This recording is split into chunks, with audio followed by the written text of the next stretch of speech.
Oh, yeah, we're live, baby. Welcome back to another live edition of USFL Podcast. We're here at SpringStock 2. So nice. We're doing it twice. This is day one. We're here live in KC Sports Bar across the street from Protective Stadium inside a little hotel you might know as the Westin. We got a good crowd here. Sign them up. Giddy up. How you feeling today?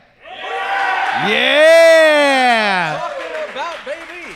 And you know, I'm joined, as always, by my now unmuted co-host, Zach Kyleman. How you doing today, my friend? Well, I'm glad to have some sort of audio. That's a good start. But welcome, everybody, to 2023's version of SpringStock. We are glad to have you on stream or in person in real life here at, of course, KC Sports Bar for, well, same location, different name, but they have been just as nice to us all the same. And I cannot wait to get our loaded list of guests in, kicking things off pretty soon. But hey, we're here. We're glad to be in Birmingham. We've had a hell of a time here the last few days, going around town, enjoying the city, setting up for this event, mingling with the crowds, and mingling with the league. It's been a good time. Birmingham is definitely a staple city for this league, and we're just glad to be here once again. We said it on the news this morning, too, on WBRC. WBR6 Synergy. That's what we call Synergy. Fox 6. Get signed up. And I'll tell you this, I don't know if I've ever been so full in my life. I've been eating too much hot chicken, too much damn hot chicken, and I don't regret it. It's best decision I ever made. Hattie B's is legit. Hattie B's, Eugene's down the road. Eugene's Give them a round of applause as well. And again, hey, while we're here, look, we got good times. We got good guests. We also got some giveaways. We're going to be having all of the guests sign one of these beautiful SpringStock shirts. So if you want to get your name to be entered, at least in person, go ahead and fill your name. There's a sheet of paper on that table. Fill it in. Just fill it in a row. Get signed up. We're going to keep that until maybe the last hour of the show. Here's the real skinny online. Hey, we didn't forget about you. We get it. Hey, you couldn't make it to Birmingham. No worries. Leave a comment. Share the video. But here's the thing, that online, offline, if you're not subscribed, we're checking. You ain't getting it. You want that Bo Scarborough signature. You want that Jamar signature. You got to build some morale. Click the bell and get signed up so you can see every time we're going live, because this is SpringStock. We're kicking off the season. The end of the year, we got summer stock, baby. We're kicking it off. We're ending things out. We'll have more details on that in the upcoming weeks. I think it's good, though. I think we should run through our guest list. Now, we do have one change. So Johnnie Dixon is unable to make it. He found out Ducky was going to be here. He said, "I can't, can't make it happen." That guy, he chose is to switch traitor. sides. He said he used to be a Breakers fan. Now he's a Maulers fan. I ain't showing up. I said, "Look, I get it. Just send us somebody else." Zach, who are they giving us instead? Oh, instead of Johnnie Dixon, we still have one of the best players on the Breakers. It is Gerard Fernandez coming into the building. So trust me, if you are here for any Breakers players, you're going to have still a loaded crowd. And we wish, of course, Johnnie Dixon the best tonight or tomorrow too. Although a Ducky might not feel the same against his Maulers. But hey, what do I know? No, this isn't just a roasted Ducky. He'll be on here. We'll have a good time here later in the show. But seriously, guys, let's rerun this list of guests we're going to have, and it's coming up pretty soon. We're going to have our first massive one, and massive locally. Well, that's the thing. In the first hour is packed if you're a Stallions fan. If you're a Stallions fan and you didn't show up in time, you are going to be sorely missing this. But if you're on the stream, hey, still you're going to love this. Hey, in just a little bit, Bo Scarborough is going to be here, the Alabama legend himself. We're also going to have Jamar Smith, one of the heroes of last season's championship team and the quarterback number 1 for the Stallions, and newly signed tight end and also son of Randy Moss. Thaddeus Moss will be in the building as well. Yeah! And if you're a Breakers player, if you're a Breakers fan, trust me, we got you loaded too. And if you're a CFL fan, you might like this. McLeod Bethel Thompson will be in the building here in the last hour of the show, as well as Vontae Dix and Gerard Fernandez. Really, what are you going to miss? And then, of course, in the middle of the show, we got plenty of our guys. Luke Miller from the USFL Newsroom, Ducky himself, and we got local connections too. Jake Stanzel from WBRC. Fox will be here as well, a sports journalist for them, so we can discuss the effect of the Stallions here in the local market. We're going to have tons of guests. We're going to have plenty of discussion and some predictions eventually by the end of the show. I think so. And I'm going to be right. Hey, so here's the thing. We all know about the games there's today. one he's not getting right. He's going to try and play this off. We also have SpringStock Day 2 tomorrow for a little grudge game. I don't know if anyone's going to be in Memphis. I know we had some discussion with the crowd, and I think everybody agreed with me that the Gamblers are just going to wreck the Panthers tomorrow on their way of 12-0 all in. Let's get signed up, baby. Let's go. Don't cheer for him. Cheer for me. The Panthers are going to come in here. They're going to rock his team's world over there in the Liberty Bowl. I have no faith whatsoever in the Houston Gamblers of being any sort of effective team this season, and they're going to show it right away in week 1. Michigan going to the top. Houston gambling their way to debt. We'll see. We'll see. Hey, we got like 24 hours to go until we're at the beginning of you owing me some barbecue, but we'll deal with that as time comes. We got a big day ahead of us. First game up, we got the Memphis Showboats returning to the league from the original. Yes. Taking on the Philadelphia Stars, who made it to the championship last year. I mean, there's a lot to look for in that game. And then, I mean, later tonight, I think the one that a lot of people here are most interested in, the Birmingham Stallions coming to defend their championship in a rematch of last year's opener against the New Jersey Generals. And round 2 of what I think was a classic game from last season. And now in USFL history, remember, we're talking now the original setup, the guys himself. And I think I spot one of our guests coming in the door here pretty second. Looks like he's walking down the street. Be ready. We'll bring him on here shortly. But nonetheless, that game last season, Stallions, Generals, or General Stallions, whatever you want to call it. You can do soccer rules for home games. I don't care. But nonetheless, that game was the perfect leadoff for season 1. And of course, what better way to do it than match these two die-hard teams against each other once again, both bringing back some great veterans to those squads as well. So trust me, you're going to want to be here for that game, and it's going to be one heck of a finisher for your Saturday night primetime showdown between these two teams. We're going to predict that game, of course, and have our thoughts, and let you know. Obviously, you'll be wondering if one of us even picks the opposing team with all the Stallions fans in the building. But you'll have to wait and see. Well, let's get a crowd judgment on the first game. Showboats or Stars? So we'll start Showboats. Who's taking the Showboats, people? So we got 1. Stars. Yeah. Everybody else is taking the Stars. I'm sorry, Showboats. Well, hey, you saw FedEx is celebrating a big anniversary down in the Showboats. Fred Smith, I've talked about it before. I'll talk about it again. Fred Smith is one of the most badass business people that have ever existed. If you don't know the story about Fred Smith, there was a time and a point where FedEx wasn't doing so hot. Money was running out. If they went another day, they weren't making payroll. You know what Fred Smith did? He didn't give up. He didn't tap out. He booked a flight to Vegas, put it all on the line, like my Gamblers, but for his Showboats, all in, and saved the company. And here we are, 40 years later? That's wild to me. Sign him up. I heard this story for the first time maybe a week ago. You were telling me in a pre-show setup that we were doing for, I believe it was episode 52. 51, one of them. And I still cannot believe that was a thing. But look, Fred, same thing as well. I didn't realize until recently that Fred Smith did own the original Memphis Showboats as well, which just adds to the charm for that city going in too. I mean, you got to imagine, we got both guests coming. Oh, man. Oh, yeah. Wow. It's getting fun over here. It's getting fun at SpringStock. You know what we should do? We should check how's the chat doing. Everybody in the chat, give us a 1 if you're having some fun. And while we're letting the chat catch up, here's the deal, guys. We got T-shirts over there. Like I said, we're doing a giveaway. But $20 make you holla, get signed up. I'll tell you, we're here over on YouTube. You're probably subscribed. If you've clicked the bell, you already know you got the morale. Buying a shirt like this, that's going to give you morale like you've never seen in your entire life. You're going to wake up you won't even need to brush your teeth anymore if you buy one of these shirts.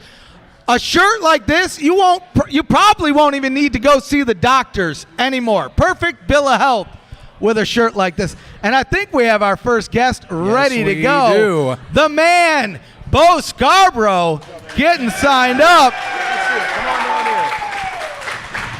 How's it going, brother? Bringing in the Alabama legend himself, the local legend himself over at Tuscaloosa. It is Bo Scarborough, running back for the Birmingham Stallions. Bo, good to see you, man. How are you feeling? I mean, we've been at a lot of the press events around town this week. It has been a buzz going around Birmingham just leading up for season 2. Man, it's been great, man. It's a blessing from God for us to be here today, and to see the beautiful faces on the fans, and it's just another opportunity for us to play football, and to see the great faces on our fans, and to make them happy and proud, and to go out and work our hardest and do everything that we could for the Birmingham Stallions. Without a doubt. I mean, look, the community has been embracing you guys, I think, more and more as last season went on, as going into the off season and into this one now. And you joined up midway through last year and kind of got to dive in as things were going in place. Now you get to see things built up. How different is that for you, getting to start off the year as a Stallion right out the gate?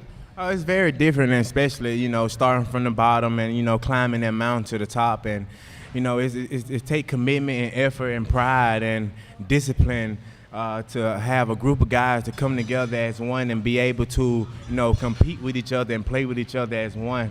So to see it from the start, man, it's something unbelievable.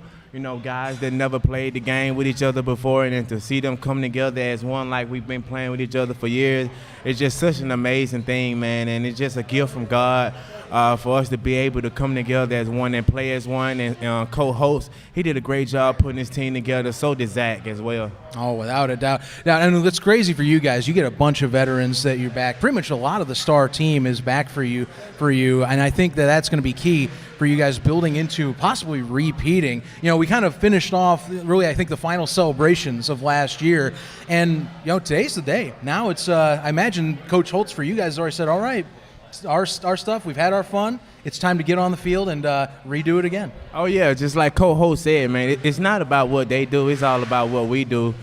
And last year is in the past, and this year is it's the present. So we have to be where our feet are. Last year is gone. We won that championship. So our goal now is to be 1-0 and to stay focused on the prizes and what's ahead. And like I said, climbing that mountain and then get to the top. And it's only going to be one team at the top, and hopefully it's the Birmingham Stallions. Mm-hmm. So, Zach's usually the interviewer guy, so I usually ride his coattails there. But, hey, we're live. We're live, so I got a question for you. He's got to ask one. So I got to know, from the south, from the north, I want to know, who are the two teams that you're most worried about? I know it's probably none. You guys are the defending champs. But in the back of your mind, maybe the Gamblers. We all know 12-0 all in, right, baby? But it's a thing. Just who's the one? Who's the team you're worried about this year? I'm worried about the Birmingham Stallions this year. That's the right answer. Yeah, that's my focus, the Birmingham Stallions. I have no control over the Breakers, the Gamblers, the Pittsburgh Maulers of Philadelphia. I have nothing against them, but as of right now, I have to be where my feet are, and that's focusing on the Birmingham Stallions and winning another championship and bringing it back to Birmingham. I got to ask you something, because we're content creators. You're a content creator yourself. You want to tell us about the Alabama connection? We've been seeing some of the channel videos you make with some of the folks that are alum from of course, the Crimson Tide itself. Some of the best from the school's recent history too. Oh yes, it's the Bama Standard with Justin Riley. There we go. Yes. Marvin Constant, Stephen M. Smith, and Steve Brown, and me, myself, and we always have a guest on, and we just talk about, Alabama football around the world, and the recruitment, and, the NIL deals, and, things that players may be going through. And then on Wednesday, I have my own show called the Developmental Focus Point, where we focus on athlete that's in the 8th grade going into high school, and high school translating over to college, and, try to teach them the things that we didn't know at their age that we know now. And it's been great, man, and we have a lot of guests that come on and give a lot of motivation to these kids, and it's just something special. Like last week we had my bonus father, Bill Smith.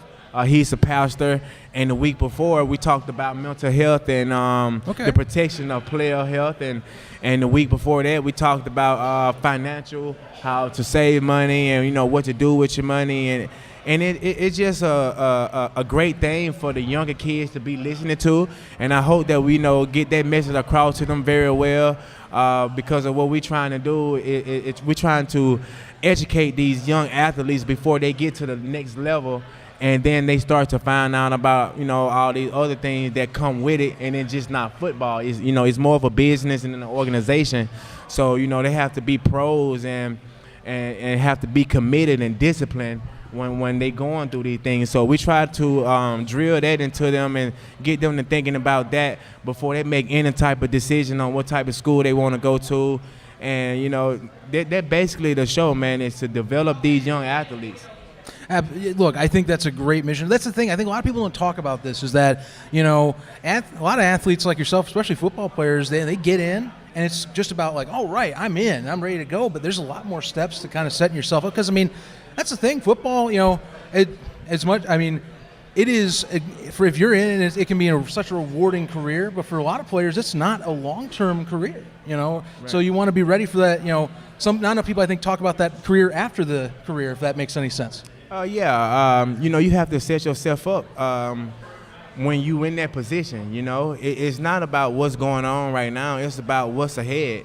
And, like I said, be with your feet up, but also you have to have a plan ahead because, only 1% of players make it out of high school, make it to the NFL. So, to be part of that 1%, in an average career in the NFL is only 3 to 4 years. So, you have to figure out what you want to do in life, and you have to use the gift that God gave you. And you have to, use your degree in whatever you wanted to, to be. And what I say is that you get a degree in something that you love to do, something that you can wake up and be happy to go to work and do. I don't get into the,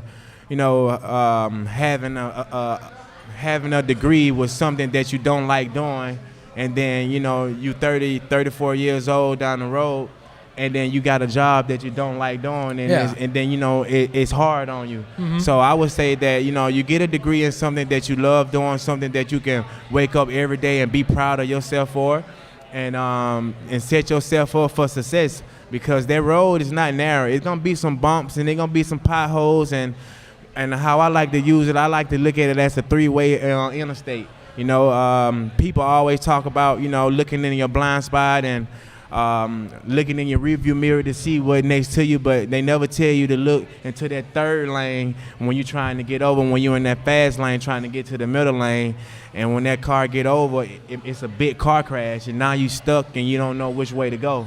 So that's the way I look at life, and that's the way I look at a lot of things, is to look for that third car that's trying to get over before you get over into that middle lane. There's a lot of words to live by right there. That was really good. I really appreciated that. Yes, sir. Thank you. Absolutely. And I think that much like how we do this, not to interject us into this, but we love doing this. This has been great with our own side work and our things. We get to talk to players like yourself, and it's rewarding talking to folks like you, that play the game that we enjoy and love too, and kind of hearing all those other pieces to it, the struggles, the different, trials and tests, the successes, the failures, that's what's I think the beauty of being a player, being a coach in these leagues. And now you get, like I said, a second chance here mm-hmm. as well. Do you talk about that a bit on your guys' channel for your show, like kind of like these new leagues coming up? Like maybe getting those other opportunities, or? Well, we talk about that on our Tuesday night show, because our Tuesday night show is kind of like free. We get to talk about whatever we want to talk about, but that Wednesday night show is more of developmental part of it. And we done talked about second chances and what's it like to to be back starting playing football and all that, but. Like I said, man, it's just a gift from God, for us to be able to go out there and play the game, man, that a lot of people can't play. And, I play the game for the people that, that's not able to play the game. And, right. I have a soft spot for those guys, man, and it just make me play harder because, it could be me. And, and I do it for them, and I just want to, give an applause for them, man, for coming and supporting us in every way that they do. And it's just very heartwarming to see those guys out there in the stands and taking their time out their day to come watch us for 3 hours. Bo, I'm gonna go back and be a little more leaning on you here. You put out saying I'm gunning for 2,000 yards this season.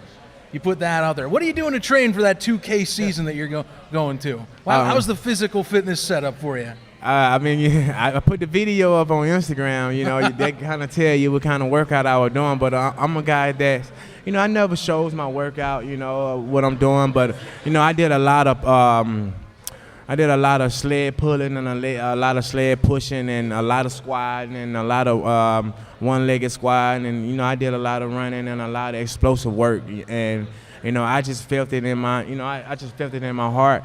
If I get the right amount of carries that I can, that I can go for 2,000. But 2,000 is a very, very, very high goal, and you have to set your goals so high that you know that that is impossible to reach, because it's only gonna make you keep working harder to reach that goal. If that makes sense. Yeah.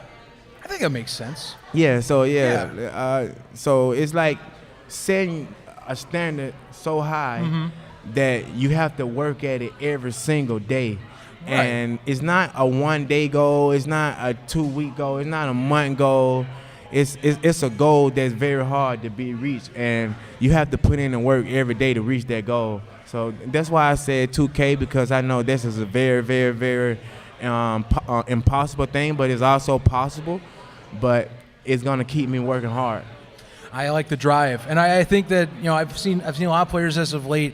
It's about keeping I'm going to keep the same mindset if I was in the top league or if I was even here. It's that professional level. Always making sure I am saying I'm hitting that standard like you're talking, so I can get where I want to go. And I think that's where I'm equating to where you're going with it, and I like that. I like the drive you got here. And obviously you've had that for years, of course, in the local area, in your time with Detroit, which, by the way, Stefanzo restore Lions the fan, roar. so, I mean, the Lions, one of these years, I'm telling you, when they go to the Super Bowl, I'll sell a liver, I'll sell a kidney, I'll sell it all. It's happening. Right? It's happening, guys. You know it. You need a body part, I'll sell it, because I'm going to that game. There ain't much to it. I got to ask you something. I was catching up and listening and watching a clip from Good Morning Alabama, and you brought up something about Jennifer Holtz making milkshakes. Do you have anything about that insight on that? It was like you brought it up on the news. I don't know if you remember this or not. Yeah. Can you explain? Oh man, she used to bring the milkshakes on it was the first day of the week that we practiced, and then it's the strawberry milkshake I love them, man. And, I look forward to her bringing them this year. I looked forward to them every week, and it was just something special. And it was, I'm more of a structured guy, routine guy. So once I start something, it happens, every week. I'm going to do the same thing over and over. And because, that's how we did it at Alabama. We're very traditional, and once we start something, that's the way how it's gonna be done, and that's the standard of it. But those milkshakes, man, was the best, and I hope she bring them this Tuesday, because I'm fiending for one right now. Well, you hyped them up. I was like, okay, I gotta ask these things. But now strawberry milkshakes. Oh, yeah. I say Jennifer found us at Good People Brewing, and just like, hang on a minute. Yeah, I couldn't miss her. She's very good. She's very good, and I just want to thank her for taking that time out her day to bring us those milkshakes on Tuesdays or even that Monday. But it take a lot for a person to go get 60-something milkshake for the players, and to do that week in and week out, that's very special, and I just want to thank her for taking her time out her day and doing that for us. Final thing I want to ask, and I'll let Stefan finish if he has anything else. Is there anything in particular you are looking the most forward to when you get onto the field around 6:30 East or Central Time tonight, when you get ready to get the field on there and take on the Generals? And, well, at least for you, that first matchup against New Jersey, for a lot of your guys on your team, a rematch of what was really an excellent game last year and a great kickoff for this league. For me, man, it's just for our team to be together as one. We've been practicing with each other for a whole month, and, going against each other, and, we get tired of beating up on each other. So, I'm very excited to see our defense go out there and beat up on some guys, and I'm very excited to see our offense, to click and go down the field. And I'm, excited to see our special team to be a lethal weapon for us this year. And, we come on the fire, man, and that's the mentality of our team, is to be disciplined, effort, toughness, and have pride. And I think if we have and be committed, and if we have those 5 things going into this game, man, it's gonna be a very good game. But I'm looking forward to us going out there, giving it our all, playing together as one, like we've been here before, like it's nothing new, because we've been doing this for a while, and we're pros. Mm-hmm. And, it don't take a lot for us to come together as one, because pros is pros. And, And that's what this team is all about. And we have a strong mentality, and we have a great leadership group. And I think that our team is going to be all right. Not all right, but great. Mm-hmm. Well, that's what I like to hear. I'm excited for tonight. I know everybody else here is excited for tonight. Giddy up, am I right? Giddy up. Now, everybody knows we have good times. We have good guests. We also have giveaways. One of the things we're trying to do is to get these shirts here signed by each of the guests. We're doing one online, one in person. So if you could do us a favor and sign these right here for us, because we're going to start that collection. Like I said, if you want in the giveaway, put your name on the list, because if it's not on the list, you're not in the giveaway. Here's the other thing you need to do. You need to be subscribed. You need to click the bell. You need to get some morale. We're here at USFL Kickoff.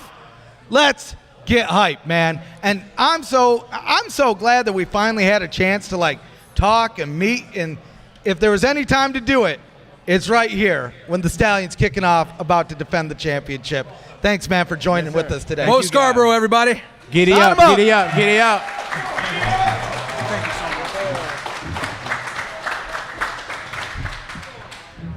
What an interview, huh? What a guy, what a star for the Birmingham Stallions. One of the heroes of the championship game last year in Canton, Ohio. And the thing is, we're not even close to done. We're moving fast and furious. Seriously. We got another guest coming up right now. Sticking with the Stallions theme, we saw it last year. There was one man that took him to the promised land. We got our boy, Jamar Smith, in the house. How's it going, my man? Give it up, everybody. Come on in. Jamar, how you doing, man? Good to see you once again. Wonderful, man. It's funny, the last time we ran into you, this is no joke, you actually sprayed our cameraman with champagne in the locker room. That was a good time, man. It was a good time. That is wild, and that still is. James Larson's the guy's name. It's like one of his favorite memories. Yep. He's probably watching the stream right now. I've seen him on social. Yeah, I know he is. Yeah, most definitely. But look, Jamar, you're coming on in. You get another season with your former college coach again, Skip Holtz, and I think a lot of people we watch. I think the camera catches you and the relationship between you, your Skip, and Alex Magoo, your other QB in that room. Now, how do you describe the relationship between you three on the sideline? Because I mean, we see a lot of the verbal animation. Skip, great guy in person, but I know he gets serious on the sideline once things hit. If there's one group that hears the real direct coaching, is the quarterback room.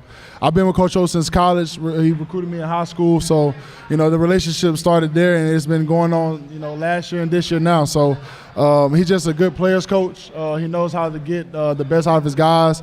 He knows if anything is cloudy, he knows how to settle us down, get us back locked in, and get us back focused on leading the offense. So, and we perfectly saw that last year in the championship game with Alex. I had went down with the cramp.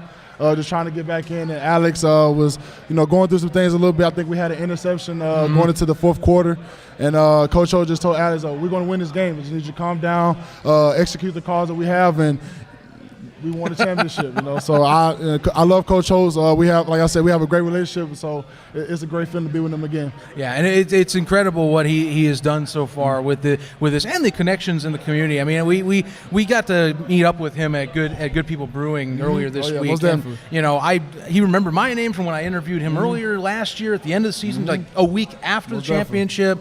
Very, personal guy. But it's still amazing just to see, because football guy, definitely football on the field. Definitely.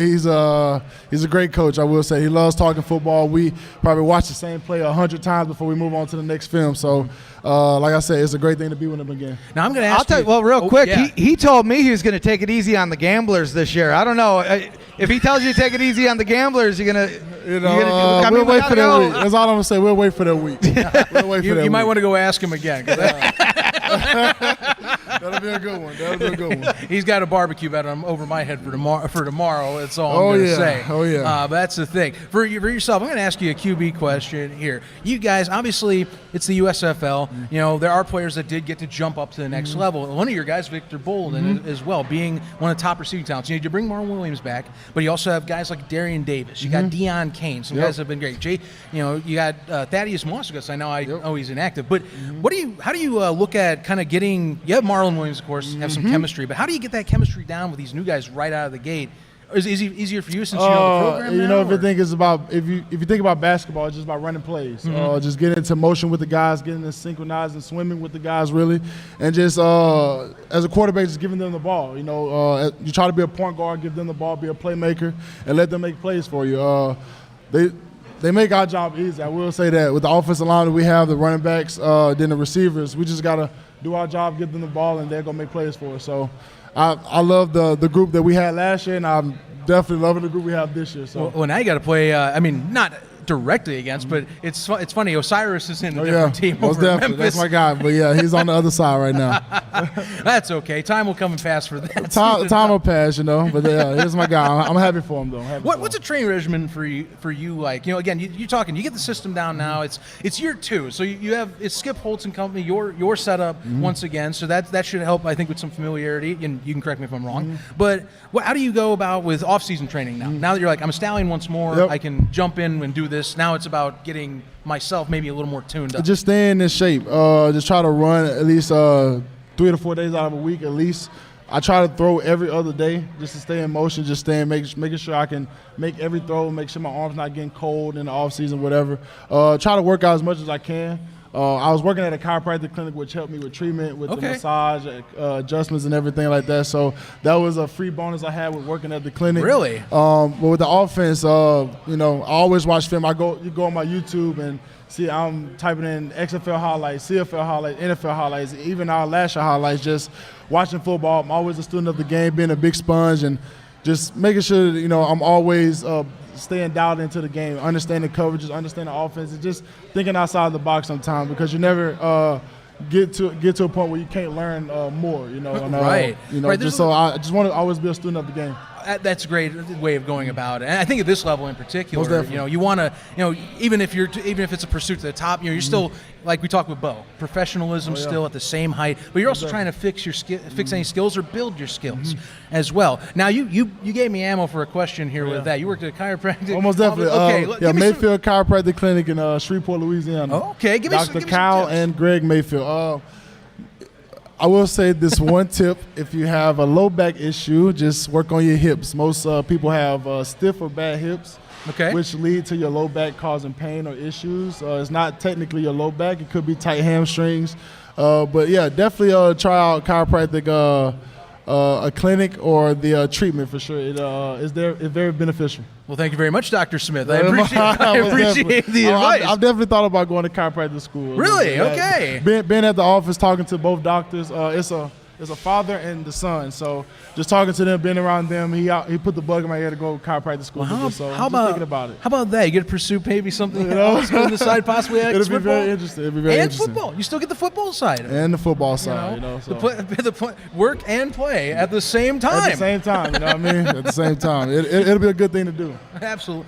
How is it to have for yourself? You get to have a dual back system like that. You start with CJ Marable at the beginning of the year, but you get Thunder and Lightning. I don't think it gets talked about enough of that. Marable is, to me, the Lightning. You got the Thunder and Bo. Yeah, a lot of people know about Mr. Marable, especially from his Coastal days, but a lot of people saw what he could do last year with us, and just been electric, hitting the holes, making plays with his feet, making people miss, catching the ball in the field, and just making plays. And the dynamics we have with Mr. Bo. He's a downhill guy, power guy. I think a lot of people are scared to tackle him sometimes, and when you hear the collision happen, it sounds like a train wreck sometimes, or a car crash when you hear Bo and the linebacker or the defender tackle. So, just having those guys, the quarter horses in the backfield a little bit, it definitely represents the Stallion mentality. I'm so glad you brought that all up. Bearable, I got to meet yesterday, and I'm a Bears fan, so getting to meet any ex-Bears alum, I gotta say hi. Definitely. Gotta say hi, and he was great in preseason. I just talked to Mr. Gates, so that's another one. See, that's great. Me and my dad, we were rooting for him all season. Dude, because I'm going to get a little fandom in here with the Bears, because I'm like, their linebacking core, I'm like, he can get in there. I know Jack Sanborn's great, but I thought he could be starting. That's my guy, so I'm wishing the best for him. I just talked to him, he just wishing me luck, go out there, execute, just give me some of the talks that he gave me last year on the field, just being that one of those vocal leaders we had on defense last year. So he's very missed, I will say that. He's truly missed, I will say that. Absolutely. Well, the floss pick, I mean, that's iconic in its own sense. I remember when I saw it in practice. Well, it's different for us. We saw him eating an orange in a team period in practice and actually made a play. And I was like, I didn't think it happened, and you saw it on film, like, oh, he actually made a play. Then coming game time, you see him with the floss in his mouth. You're like, he's actually out there, just being him. You can't take that away from people sometimes. No. Hey, attitude thing. And his own deal. It adds character. It adds character, and for sure. just like how you winning best haircut of the year award last season. So what's funny about that is we got done with practice, and I saw the paper where they were asking the funniest, the whatever, and they asked the best hair. And I was like, but just for joking purposes, I'm just gonna put my name first. And the media lady last year, she texted me. She said, you won't believe this.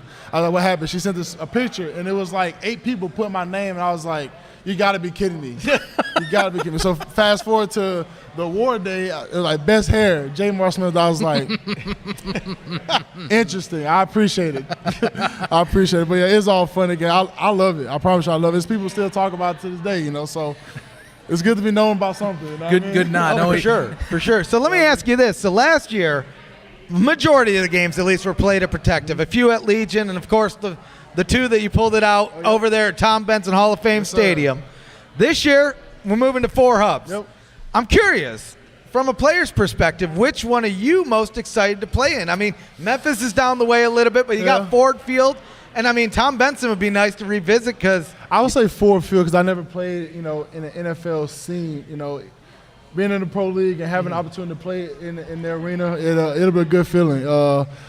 They have turf in the indoor. I haven't played in the indoor since college. I think it was UTSA in the Alamo Bowl. They have a dome. Yeah. So, it'll be a good feeling to play in the dome again. For sure. Yeah, well, I mean – Ford Field, great place. That's where my Detroit Lions play. You just made his Panthers day. are going to play there.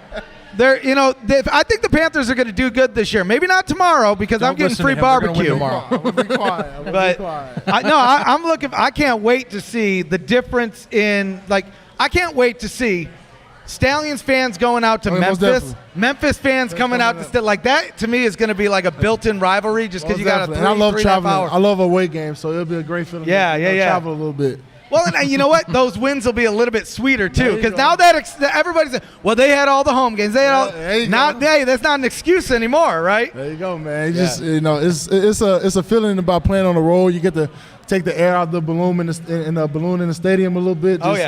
It's that passion of the game that you love a little bit. So it'll definitely be an interesting thing to do this year. Right. Now there's one away team. Just do me a favor. Take it easy on the gamblers. I mean, of course. I won't say they need it, but sign me up. I'm going to wait for game day to talk about the gamblers. Well, hey, like I said, we're doing good times, good guests, giveaways. Yes, sir. Could you do us a favor and sign these shirts? Most definitely. And like I said, hey, if you haven't signed the sheet, you ain't winning if it ain't there. Name number 2. And you got to be subscribed because I'm checking. Now 2 Stallions legends here on these T-shirts as well, which Jamar, we appreciate this all the same. But yeah, seriously, guys, if you're on the stream here and all that, you can win this. We got 4 more players that are going to be signing this shirt that you're going to be giving away as well. And we got one coming up here pretty soon. But we're going to finish up a few more questions here with you, Jamar. Perfect. Absolutely. Because I'm asked Bo, I got to ask this too. What are you looking forward to most walking out tonight? You getting to replay the Generals, and for you, unlike Bo, remember you got the last laugh last time. So I mean, credit. It's a new year, new day, new team, even with New Jersey. Mm-hmm. But I mean, you get to go out and try it all again. Most definitely. Just getting that feeling going off of pregame, just the chills that go through your body a little bit. Just you're not nervous, but the nervousness of getting ready to play the game. Just so ready to play the game. You've been waiting since July 3rd, since my last time playing, right. And now been going through camp, training in the off season, running the off season. Now it's here. It's a surreal feeling a little bit, but once those chills hit your body, it's here. So that's the only thing I'm probably waiting for. That's one thing I miss. I played high school ball all 4 years, and that's one thing I never forget was just getting out and getting that first step on the field. Even if I played in a 2A Indiana high school, it didn't matter. People cheer.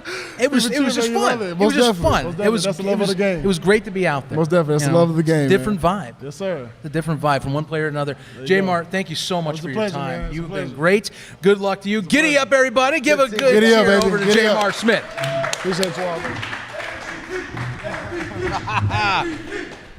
Starting them early this year, I see. I like those odds. Again, Jamar, buddy, glad to have him on the show. Glad we're already 2 in, but we're not done with the Stallions players, folks. We got a mix of some legends and a brand new face to the fold here coming on in at tight end. We're going to bring up Thaddeus Moss of the Stallions. Get over here, my man. That's great. Come on down. Get onto the mic. Let's give him a warm welcome, everybody. Thaddeus Moss, Birmingham Stallions. Come on, let's get him a warm welcome here. So first off, how are things? You are very freshly into the boat. I think the newest member of the Stallions, right? Am I right here?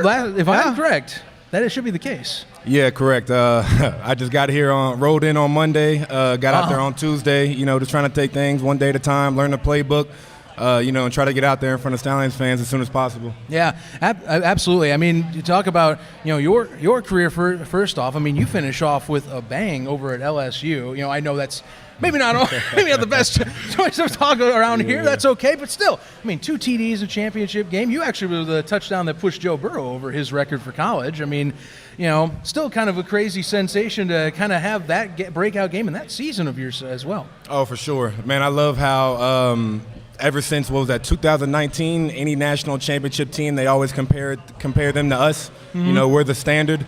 But yeah, I'm in some hostile territory right now, and being in Birmingham, Alabama. That's all good. Look, you're here. You're a Stallion now. That's all that matters. Absolutely. You're on this team. What's initiation for you like? I mean, again, really recent for you. Like very fresh off the boat, or yes. Riding into town. No pun intended. Right. Like I said, man, I rode in here on Monday, got thrown out there on the field on Tuesday. Kind of just got thrown the playbook, and I'm just trying to learn as I go. Like I said, taking one day at a time. I'm not given the opportunity for training camp and install meetings and everything that comes along with that. So, the process that I have is sped up. I haven't played football in a few months, but like I said, everything's sped up. Just trying to take it one day at a time. The biggest and most important thing is just getting my feet back under me, right, and learning the playbook. Yeah, playbook's big. And I think last season we saw that with the entire roster. Now, credit, you do have a lot of teammates that can help you get up to speed, and, of course, coaching staff this year. But, for you, you're like, when we talk about this, you're basically a year one player in this instance. Luckily, you get veterans this time, and USFL veterans, as a matter of fact, that get to keep you up to speed. Yeah. It's a like I said, I've been here for – it hasn't even been one full week. I'm surrounded by a great group of guys. This week of practice has been a little bit, a little hectic, but they've done a good job of calming me down, telling me where to go, telling me what to do. Mm-hmm. Like I said, I have a great group of guys, smart guys, great group of quarterbacks. And they're being patient with me. I have some great coaches with Coach Holtz. Like I said, just being patient with me and just taking it one day at a time. Now, talking about your journey here, so first stint, but you've been jumping around the NFL for a few places, of course. You were over with the Bengals for a little bit there, and so on. And I'm curious, what have you learned through your NFL experience now, last few camps, last few stops you've had, and what are you taking into this now? I'm sorry, can you give me the question again? No, that's okay. I say, what have you learned personally for yourself as a player through the NFL system now coming into the US, now that you're in the USFL, taking kind of maybe tools to strengthen your game? Man, I think just the attention to detail. And just being a professional. Everything, being a professional, you have to do everything on your own, whether that's studying, taking care of your body. And like I said, just the attention to detail and trying to take that from the league over to here is just, the smallest things or the biggest things. And, that is winning football, is when you're doing the small things correctly and doing the small things right, then the big things will fall in place. Now, you're a tight end. So this is what I always find fascinating is I'm a lineman. Tight end's the best, most of the time, of lineman meets best pass catching ability. That kind of bleed out receiver sometimes, that safety valve.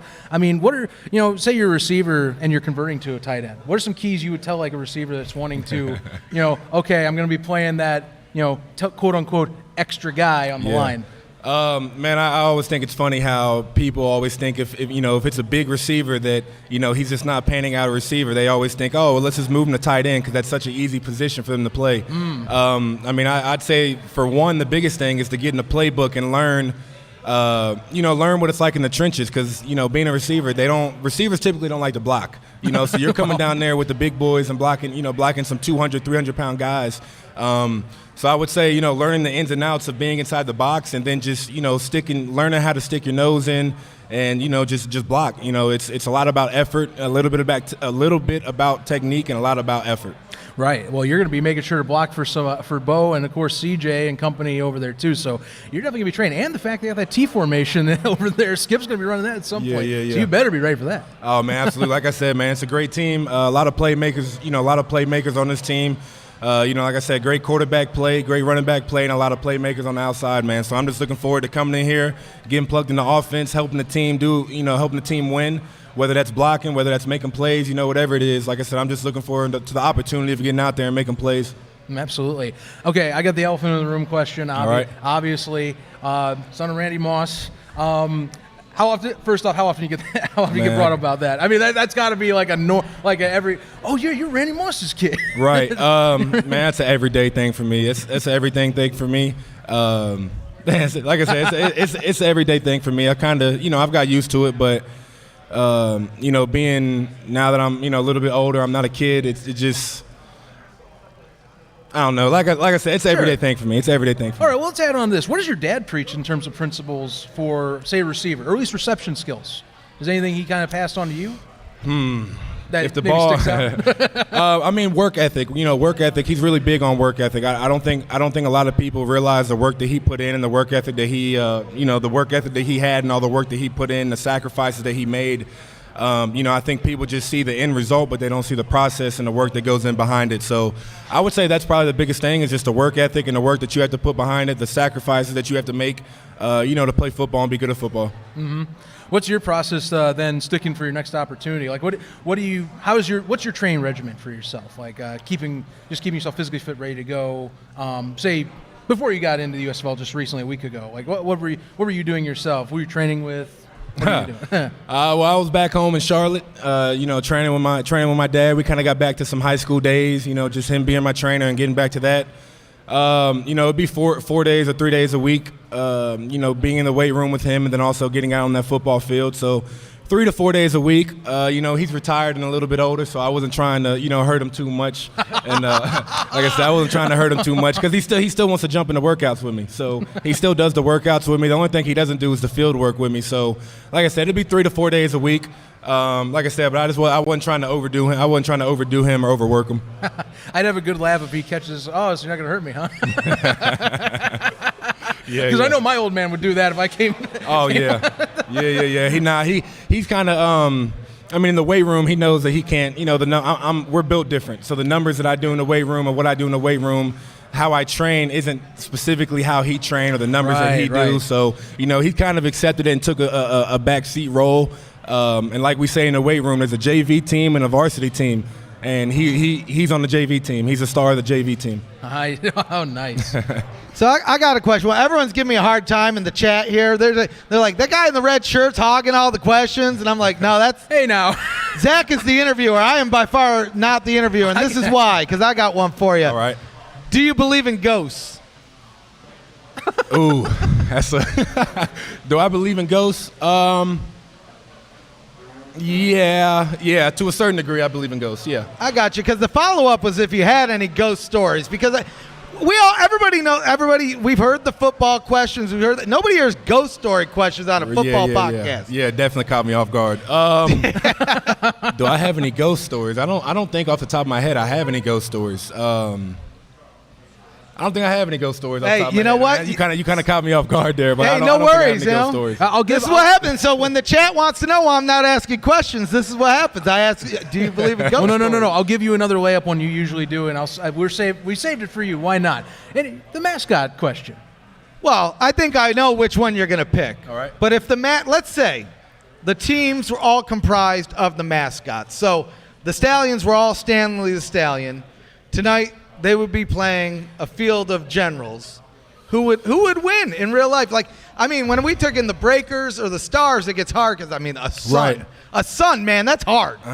But in this situation, Well, I mean, I think I have to say a Stallion, but if we're being a little bit realistic, I don't really think that it'd be a fair fight out there with a bunch of horses against a bunch of generals. But the team I'm rocking, I'm gonna go ahead and say Stallions. But realistically, I think it'd be a little bit different if you got out there. Okay, good. So I'm with you. I'm pulling for the Stallions because everybody knows where they can spot the ref shirt a mile away. I'm not getting beat up leaving this building. Yeah.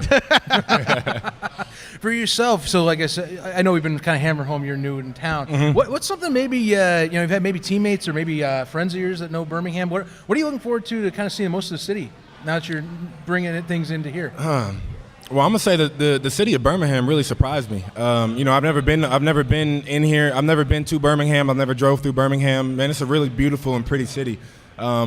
I think the biggest thing I'm looking forward to, I came down here to play football, so everything outside of football, I could care less about, but I can definitely feel the buzz in the city of the Birmingham Stallions, and just looking forward to getting out there in front of the fans and, and feeling that energy and feeding off that energy. Absolutely. Look, we can't wait to see you hit the field and get your chance, so with it being brand new, kind of a little bit different status this week. But, we're excited to see where you go in this league and, glad to have you on. Sir, I would like to implore, could you give your beautiful signature to this giveaway shirts here? And again, folks, Thaddeus Moss adding his signature to these. You can get this shirt. Just enter in for our raffle, and you'll be able to get this. We got 3 more players coming up. They're going to be adding their signature too. However, it's for the Breakers, so I know some Stallions fans in here might have a few things about the New Orleans Breakers, but that's okay. We're all here for a good time, and we're glad that you got to jump on. Thaddeus, absolutely. Thanks for having me. Thank you so much. You've been a pleasure. Sure. Thaddeus Moss, everybody.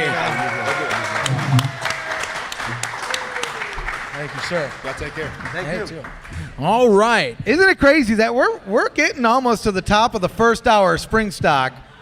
It's kind of crazy. I know. We went through 3 Stallions. Like I said, we were talking about online. I don't know if people believed us when we said the first hour, hot and heavy, coming in big.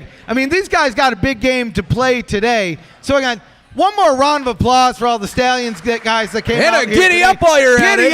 Giddy up. Let's go. Let's go.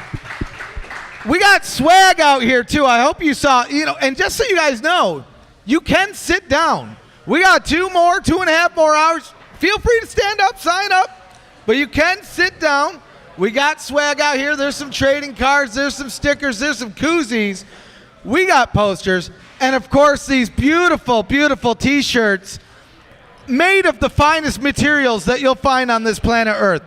If you buy these shirts, your hair will start growing back if you're going bald. $20 make you holla. Get signed up. It's right there for the picking. Best, like I said, I don't know. I'm wearing one under this shirt. I already feel stronger. I think I've lost 5 pounds by wearing this shirt right now. Strong enough to where he can take a gambler's loss in stride. Hey, hold on now. I'm all out on that comment. All out on that comment. We'll see.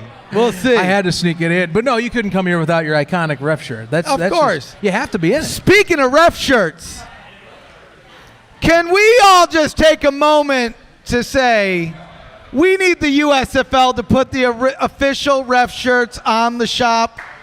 This man needs it. Can we take a moment? Official ref shirts on the shop, guys. Because, and here's the thing, once one is sold, it's me.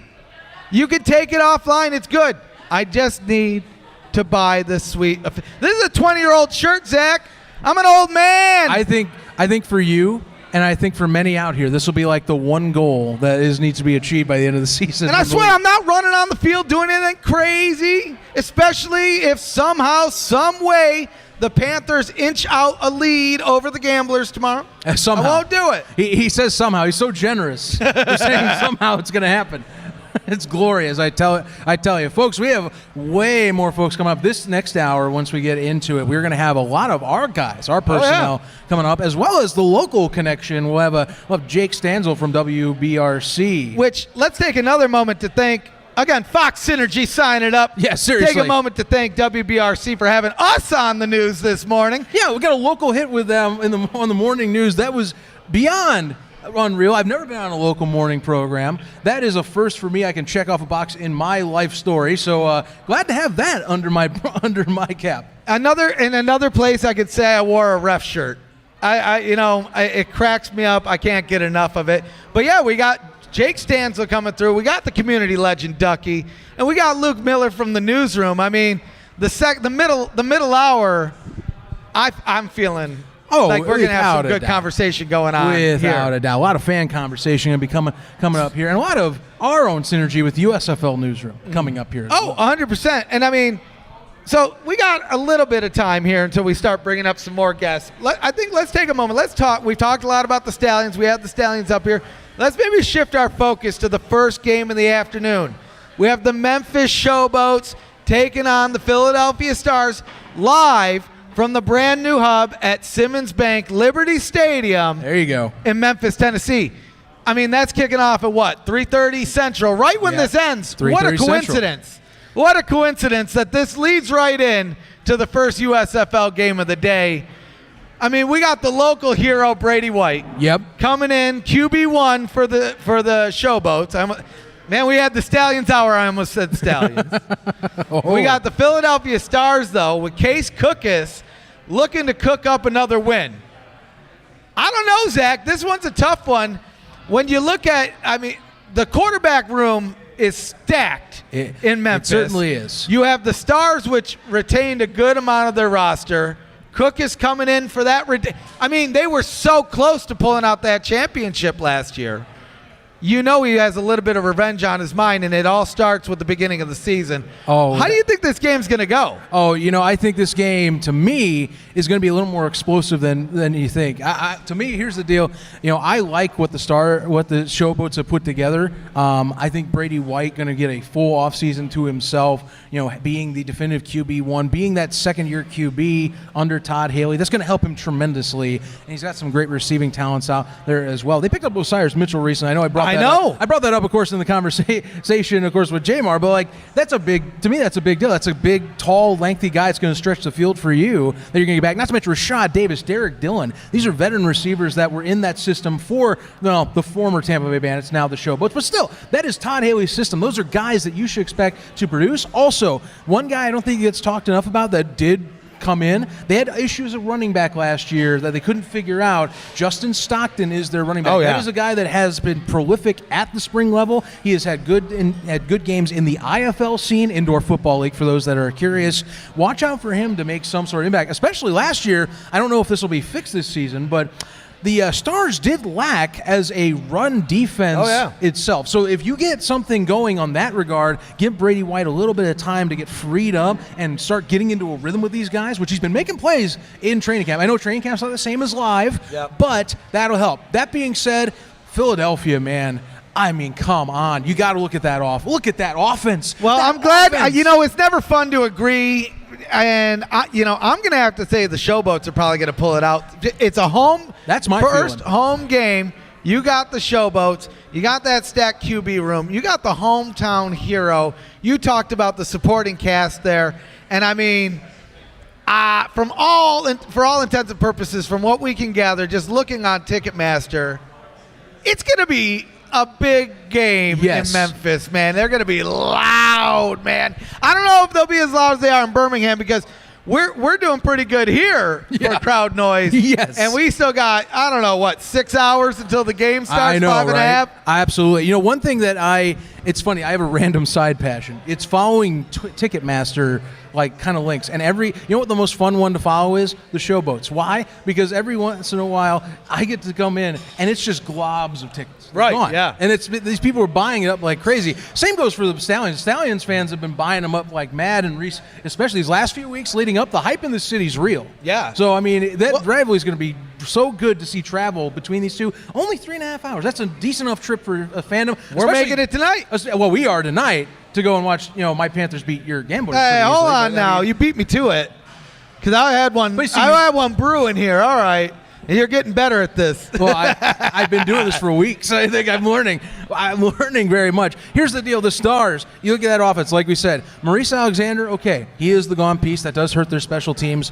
I admit that. But even if you don't have Alexander on that side and say, you know, Corey Coleman has a lot, I think, of promise that's coming in. There's a lot of folks that think he's going to be a breakout player this year, being his first year coming in, you know, being that, you know, potential high caliber NFL star that's going to get his chance with the Stars in a good passing offense. But look at the rest of this passing group. You know, we're talking Bug Howard at tight end, but then Jordan Sewell, who was catching on so hot in the playoffs last year, and that's going to continue. Again, the beauty of the second season to build relationships and scheme with your teammates, that cannot be understated. You have him, Chris Rowland, DeAndre Overton, they're all going to be in this receiving corps along with Coleman and Bug Howard, and you've got Matt Colburn, and you've got Dexter Williams, who was in only for a game last year. He was in the championship. That was it. He came in, he was an impact player in the championship and needed to step in when Colburn wasn't available, and now both of them get to hit the field together. Oh, yeah. I cannot wait. I mean, can we all just take another moment to think about how crazy it is we're here? Season 2 of the USFL for the first time. Season 2 in nearly 40 years. In so long. We got one of these guys to season 2. We've seen him try. We've seen him try through hell and high water, but here we are. Season flipping 2, and it starts in what, 2.5 hours? 2.5 hours till season 2 starts. That's right. Then we're going to Birmingham for game 2. And talking about the tickets for Memphis, we looked at the tickets even for the away games tomorrow. Like we said, we have the grudge game tomorrow. Not Showboats, but the Gamblers and the Panthers. And even that seems to be doing well. It seems like all the Gamblers have heeded my warning. They said the ref's going to be there. We got to show support. 12-0 all in, and they're showing up. I feel bad for the Panthers fans that are in attendance. I mean, that's a long ride to see your team lose. But you know what? It'll be worth it to see the Gamblers win. Did you forget it's opposite day? Hey, hold on now. Hold on. I really, it is insane to think about that. We're at USFL season 2. We're at SpringStock 2. We're at SpringStock 2. Like, we set this thing up last year. Like, we did it. I always figured, well, if we do one and they have a season 2, we'll probably do another one. But we're here doing another one. And I mean, you can see we're in the same location, different name, same location. But you can watch last year's stream. You can watch this year's stream. You know what we didn't have last year? We didn't have helmets. No. We didn't have these sweet banners hanging behind us. We did have one of these banners. The league gets a round of applause, I think, for helping. This was their doing. These banners, these helmets, some of the stuff that we're giving away, they have been A+ with us, like I said, we can't say enough. Grab a Stanley the Stallion sticker, grab some koozies, grab some posters. If it's free, it's me. That's what I say, right? If it's free, it's me. It puts a smile on my face just looking at it. Darn right. I'm getting signed up. So, you know what? We're now in the second hour of SpringStock. Again, kind of blown away by that. Yeah, we are. Second hour of SpringStock 2. Wow. I think we bring on our next guest. I think so. Some of you may know him as a legend. Some of you may know him. Oh, he swerved. As a community legend. Well, I feel bad. You heard some of them may know him as a legend. You said, that ain't me. Sorry, bud. Luke Miller's a legend, too. We will put that out there. My man Ducky, I know you're deep in conversation. You're not even listening to us. Community legend, too big for the newsroom crew over here and the podcast. I'm just going to keep, maybe we will have our man Luke come up. Hey, Luke, I take it back. You're the new legend now. Get on up here. Ducky's too good for us. You missed your spot, buddy. No. That's okay. We'll get Ducky back. Get over here, Luke. What's happening, brother? What's going on? Dude, it's crazy because we never met each other until this week, and I think this is my third day in a row talking to you in person. I know. I've been following you around the whole city of Birmingham. Dude, I've been wilding out since I got here, dude. Because day one, they had this thing across the street. I show up. I got the helmet. Then the next day, that's when we met at the Stallions meet and greet. Yep. And then we got lunch yesterday at another Stallions meet and greet. Like, I got to know, because they've done a couple of these meet and greets before. Is the attendance always that crazy for these things? I think it's built up a lot since last year. You know, last year there was excitement because the league was being hosted here and people were excited to see what that was like. But the marketing push this week and the number of events and the turnout, I mean, just carrying over from last year, defending champions, another year under our belt, there's definitely, I think, a higher level of energy and momentum going into this season than last year when people were kind of, we'll kind of see what this is like, So it's been awesome. Right. Well, and it was funny, we were talking about this the other day, too. is you had mentioned you talk to people that are still learning about the USFL. I mean, you played the whole season here, not the whole season, but every team. You won the championship, and there's still people learning, which to me, that's only a good thing, really, right? Yeah. Like, we're here for season 2. It's giving those people a chance to still get in. Absolutely, yeah. And I think with all these spring leagues, we all know there's ones that have come and gone, and so people sometimes are, kind of maybe nervous about getting too invested, or they kind of turn a blind eye to them. So I think the longer the USFL sticks around, the longer the Stallions are around, I think things are just going to continue to build. And so it's exciting that, it's not like we've hit the ceiling. I mean, the potential for the Stallions, I think, in Birmingham and all these USFL teams, it'll be amazing to see where things go down the road. Right on. Now, I'm curious.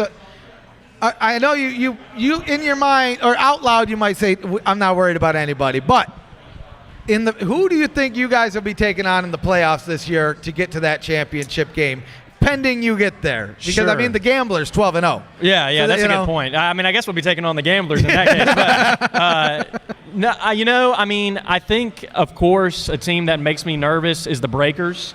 They were a really great team last year, and as you all have already talked about, their quarterback room. Kyle Sloter was a great quarterback last year, all USFL quarterback, but they went and made some huge moves in the offseason, and to add McLeod Bethel Thompson and the guys they've got backing him up, I mean, that's enough to make me nervous. The guy that was in the CFL Grey Cup last year and won it, and we're going to have to go up against him. So, obviously, new team, new coach. There's kind of some pieces they're going to have to figure out. We'll see if they can kind of gel, but the Breakers have kind of become our rival. They were our biggest competition last year. I expect them to be probably our biggest competition again. So we'll see what happens, but that's who I'm keeping an eye on. Other than the Gamblers, of course. I mean, 12-0 all in. Yeah, that's a given. Obviously, other than the Gamblers, heaven forbid. No, I'm messing. He knows he's going to get watched out for. I've slung enough dirt that I know I deserve it, so it's good. One day they are actually going to go 12-0, and you can be like, I've been calling this since 2022. Yeah, it's going to be this year and next year. We're actually going to go 24-0. Now you're talking. I've been calling this for years. That's right. Prognosticator. Luke, I'm going to ask. So you put some keys to the season for Birmingham. This is our insider here, of course, right. the USFL Newsroom. He is the guy. He is our man, putting our Stallions content up on the website. By the way, USFLNewsroom.com if you want to check out his write-ups as well, and his Twitter account as well. Which is Luke Miller. Luke Miller PFN. That's what I thought. I was double checking. You got it. But that's the thing. What are some keys to this season? We talk to the players, of course, but I mean, let's be real with you. What do you think are some keys for Birmingham to get back to the promised land and hoist a second trophy? Sure. Well, I think as an amateur analysis, what I would say is I think the number one key is going to be finding a replacement for DeMarquise Gates. He was arguably, I think you could make a strong case. He was the Stallions' best defensive player last year, our only all-USFL defensive player, and he just did so much for us, whether it was wreaking havoc on pass plays and getting sacks. I mean, he was our sack leader. Whether it was making tackles in the run game, whether it was covering people. I mean, he had a pick six in the South Division Championship game against the Breakers. So he did so much for us. And we picked up some guys in the offseason, but, it remains to be seen if they can have even, the majority of the production that he was able to bring to the team last year. So that's probably, I think, the biggest question. On the offensive side of the ball, Victor Bolden will also be hard to replace, but the Stallions made some huge moves in the offseason to bring in some key pieces. Thad Moss, who was just on before me, obviously a humongous pickup. Jay Sternberger, our other starting tight end, and then, Deion Kane, Davian Davis. The number of guys we brought in is quite impressive. So I think it'll be hard to replace Bolden for sure, but I think more the question for me is, what do they do at the quarterback spot? The depth chart came out. Jamar is listed as the number one guy. Alex McGew is number two. But Skip has said that we should expect to see both of them. So I think that's the big question for me. I think the pieces around them are good, but who's going to be the guy? Well, now that's one thing that's fascinating. Dynamic there is, they both, Alex and Jamar, we saw last season, they both respect each other and they want the best for the team forward, and they respect their skill sets. And Magoo, that's something I give a lot of praise for. Skip Holtz got really creative as the season went on. We talked about T formation, but he let Alex Magoo, even when ankle injuries aside or not, he got him into like running packages, RPO, was a lot more active with him, and would mix and match the game up. I remember that second Tampa Bay Bandits game at Legion Field. The reason that they pulled ahead of the Bandits, they put in Magoo and they mixed it up. The Bandits could not stop that RPO run system with Magoo, and it completely destroyed any chance of Tampa Bay keeping their playoff dreams alive. And even had him at wide receiver at one point. That didn't work out as well as the RPO thing. No, that was an interesting one. But yeah, it's clear. I mean, it's been clear to me, I think, from the beginning of last season that Skip is a big believer in both of these guys, and he knows that they're both incredible players, incredible athletes, and he wants to find ways to get the ball in both their hands and let them be able to excel and kind of play to their strengths. And so we'll see what that looks like tonight and as the season goes on. But I do think that's a question, though, is the team going to rally behind one person? Are they going to continue to kind of try and do the two-quarterback thing like the Generals did last year? What's that going to be like? I think a lot of the other pieces of the puzzle on the offense are kind of in place, but that'll be a big thing to watch. Now, you talked about the loss of DeMarcus Gates, so that brings up, I think, a follow-up question. Who steps up in DeMarcus Gates' place? I mean, obviously, Scooby writes, you hope he'll be healthy to start the year. You hope he has a full season under his belt. Obviously, was the key, I think, the final knockout punch, really, in terms of getting that championship against Philadelphia. But, I mean, in that case, though, having two is better than one good linebacker. So who steps in? Yeah, great. I mean, I think obviously getting Scooby back was humongous. It would have been so hard to have to try and replace him and Gates. So it's huge for the team that Scooby came back. Nate Hawley will be starting alongside Scooby. He is a great football player. He was the CFL's Rookie of the Year, most outstanding rookie a few years back. And so he can play. He was on the team last year, was kind of in the mix when Gates and Scooby needed a break or in certain packages they brought him in. And he did really well in those moments. Ended up getting hurt, unfortunately, and kind of wasn't, the latter half of the season wasn't able to play. But he did a really awesome job when he was on the field. So I'm excited to see if he can kind of fill that role.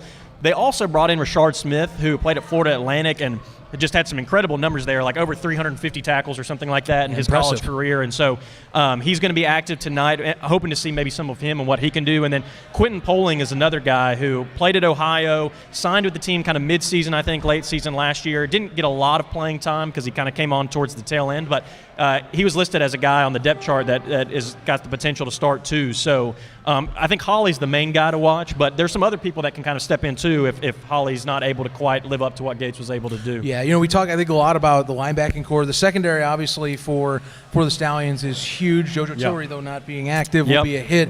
To me, though, the other story I do want to see, I think you can see Willie Yarbury and Jonathan Newsom take another step this season and even just take and build upon what even was a successful year for both those gentlemen last year. Absolutely, yeah. If you followed any of my stuff on our website, USFL Newsroom, or on Twitter, which you should be checking out daily, by the way, for the latest USFL news. Sorry, I had to jump in with that. That needs to be emphasized. If you've followed any of my stuff, you know that I'm very high on our defensive line this year. We had a very strong unit last year, a league-leading unit in a lot of ways, and we returned all four of our starters, including Willie Yarbury, who had a fantastic season, especially in the playoffs and championship game, was huge for us. Bring him back, bring Jonathan Newsom back, who's really kind of a veteran leader for this defense. You got Dondre Tillman and Willie Henry as well. Yes, them too. So all four starters are back, and then you bring in the guys that they brought in the offseason to back them up, who will probably be in the rotation and in the mix. I mean, one of the things I think that we were all kind of shocked to see was that Chauncey Haney, who was a great rotation guy for us last year, was released, and the guy can play. I mean, there's no doubt about that. I hate to see him go, but that's just a testament to how strong this defensive line is, that they could let him go and still feel good about what they've got. So the defensive line, I think, is going to be probably the strongest unit on the Stallions roster, in my opinion, at least heading into the season. It's good to get pressure. It helps everyone else in the secondary units, Absolutely. Especially for Brian Allen and company. You definitely want an early go. They'll be very thankful if you're forcing turnovers from just popping them up. Give them an easy one or two. Absolutely, tip drills, none the like, and all the like. Now, I'm going to bring you in here because something that I think what the Stallions are doing that is fascinating this season, the USFL is doing and experimenting with in Birmingham, is a fan group. They are building essentially a big, dare I say, a booster club of sorts to kind of bolster the fandom in Birmingham, the Horsemen. You are part of this group. I am. And you obviously talk to the ambassadors and are with them, and we believe and talked, and you can carry that message for them. Kind kind of go into it. I mean, where are you sitting? I know there's a specific section. Like, Yep. What is the Horsemen all about? Yeah, so the Horsemen is a group that's kind of emerged, I think, organically this year. I'm a member of it. I'm not a leader or, an organizer, but I've been able to kind of follow along what they're doing. They've got some really cool things kind of going on and happening behind the scenes. Just really a great bridge between kind of the hardcore Stallions fans and the team. They've got stuff lined up today. I know they've got a tailgate after SpringStock is done. I think we're going to Which we recommend you go over there. Absolutely. If you want to go and mingle with some diehards, other Stallions fans. They're like going to be yourselves. watching the game, right? They're going to have some TVs there. I hope so. I sure hope so. Yeah. The answer's always yes. That's what I heard. Absolutely. Yeah, that's the plan. So on the corner right here in the green lot, on the corner of 24th and Arrington, they're going to have a tailgate. So excited to check that out and see kind of what the energy is for that. They've been doing other things. Like I know they've got. I wasn't able to do it because we've got some other stuff going on. But they've got. Some of the fans that are in the Horseman Club are going to be down on the field holding the flag before the game today. That's awesome. Yeah, so that's really exciting. They let the Horsemen, they gave a couple of options for songs to play when the Stallions run out on the field. Really? And so they took a fan vote for who was going to be able to do that. So there's several other examples too, but the level of kind of fan engagement, fan interaction has been really awesome to see, and it's really been a great way for people to kind of get on the inside, so to speak, and have some input and some influence on how things happen on game day and what's going on. So it's a cool thing. Well, I think we bring this up because year one was about establishing a base. That was, I think, the key thing. We've seen leagues come and go. It's about making sure, as Daryl Johnston says, that we're back next year. Absolutely. That's the thing. In the eyes of the people, you're still here. You come back. Year two, it's about the fandom, and I had to bring up the Horsemen because that is organically it's a group. The league supports that group actively, right. And I think that's what they want to see. They want to keep building it. You see Daryl Johnston now.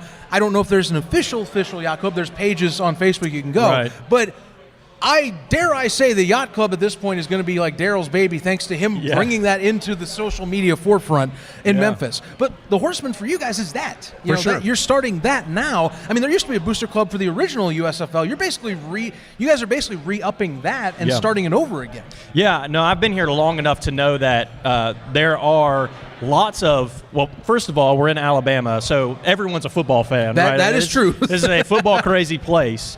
And, while we don't have a professional team of our own prior to the Stallions, there were people that were ready for this team to come and join and are 100% behind this team. And there's kind of a core of rabid people, myself included, I guess, who are really, really behind this team and have been waiting for this day. And so the league recognizing that and getting kind of an organized way for people to be a part of that and kind of let that blossom has been an awesome thing to see. And I'm excited to see in Memphis and other places kind of what crops up there as we kind of get deeper into season 2 and then hopefully season 3, 4, 5, and so on forth down the road. So it's exciting. Yeah, it's really thrilling to see this league grow. And that, like I said, that's one example. Yeah. That is one prime example of that is getting that set up. So, Luke, I got to ask you one more thing here. This maybe is more just, I guess, a question amongst ourselves. Sure. You're with us at USFL Newsroom for this year in particular. Yep. What do you want to see with us? Like us growing as a group. Yeah, I mean, I think it's been awesome to, I kind of jumped in with you guys. I mean, you guys were doing so much last year. So, but I think it's been really awesome to see some kind of people on the ground pop up in different places. We've got Jake up in Michigan. We've got, obviously, myself down here in Birmingham. We've got Ducky in Canton. I mean, community legend. Everybody loves his content, right? Although you're a legend in the Stallions, right? That's what I'm saying. Right, yeah. But so I think that's been really exciting thing to see is, you all did such a great job covering the league last year, but obviously you can only be in one place at one time and you can only write so many articles and do so many podcasts. So really exciting to be a part of this team and to see on the ground in all these different hubs that we now have, 4 different hubs, people covering different teams, writing articles, doing interviews, engaging with fans, being able to help one another, right? Like obviously being here, I kind of knew what was going on with the Stallions, was able to kind of give us some tips on, hey, here's some things we should watch out for this week, and I know that's going to be true in other places. So it's been awesome to be a part of. You know what's cool? This is for second year, and the rep here obviously will be the same thing as we wrap things up. I think just having, meeting people in person that we talk to online. We have a massive Discord server that is a great chat room and kind of I think a community of our own that helps build like this vibe for spring football. Which, yes, speaking of the Discord, again, the link's down below. You need to be in the Discord. If you're not in there, get in there. If you're not in the Discord, I mean, I don't know why. I'll leave it at that. Yeah, I was going to say, I see already a few people in here, like we've met up just before the show, or right now they're still here. I can see a few of you in the crowd. We got a good buddy right here, Rando, as he goes by. Another shout out to our dude, Rando Corey over here. Nash running over the there, I see USFL you. Reddit, by the way, Corey getting Nash. signed up. Sign him up. USFLians back there, Mass 1. I love this community. I can't say that enough. I love this community. Yeah, that's Luke, awesome. I'm glad to have you on. We're glad to have you on. yeah. Thank you so much. Give it And up, hey, Luke and by Miller. the way, thanks for that win last year. We really needed it. All right. We'll see. There'll be a rematch. Don't worry. Luke Miller, everybody. Thank you. Yeah. Got him up. Well, I tried this earlier. I'm going to try it again. Some people may refer to him as a legend. Other people know him as a community legend. But he's our USFL community legend. And this time he Give can't it escape. up for Ducky if you love him or hate him. Our man. How's it doing, brother? He's been hanging out with us the last couple days. Yeah. And, I talked about this last year. The first time we met was at SummerStock. Like, literally met in person.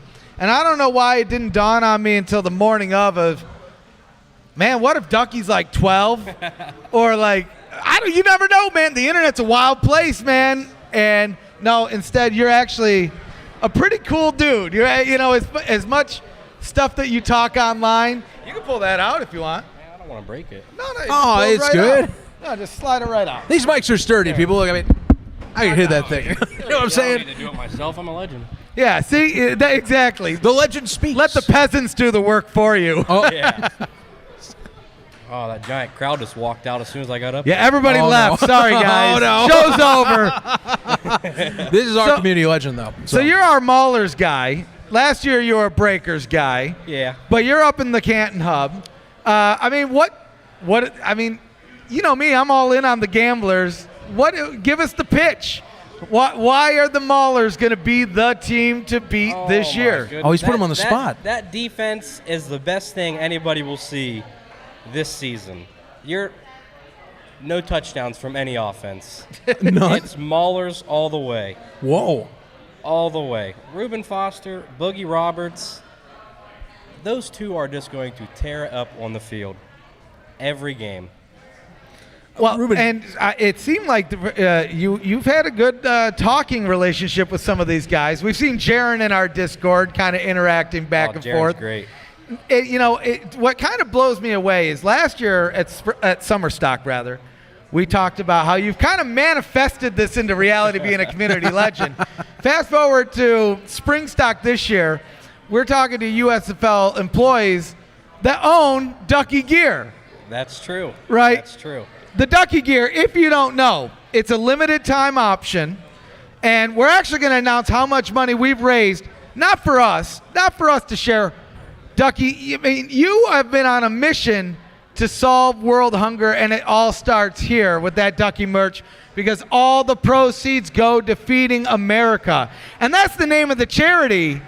That ain't That's a joke. real deal. So know your facts. Any merch that has that logo on it, that duck, that is going to be to help Feeding America and donate to help hungry people out and families out there. That is a real deal. We are doing that at the end of the season. We will announce the entire one. You can find that on our shop right now. All proceeds go to that cause.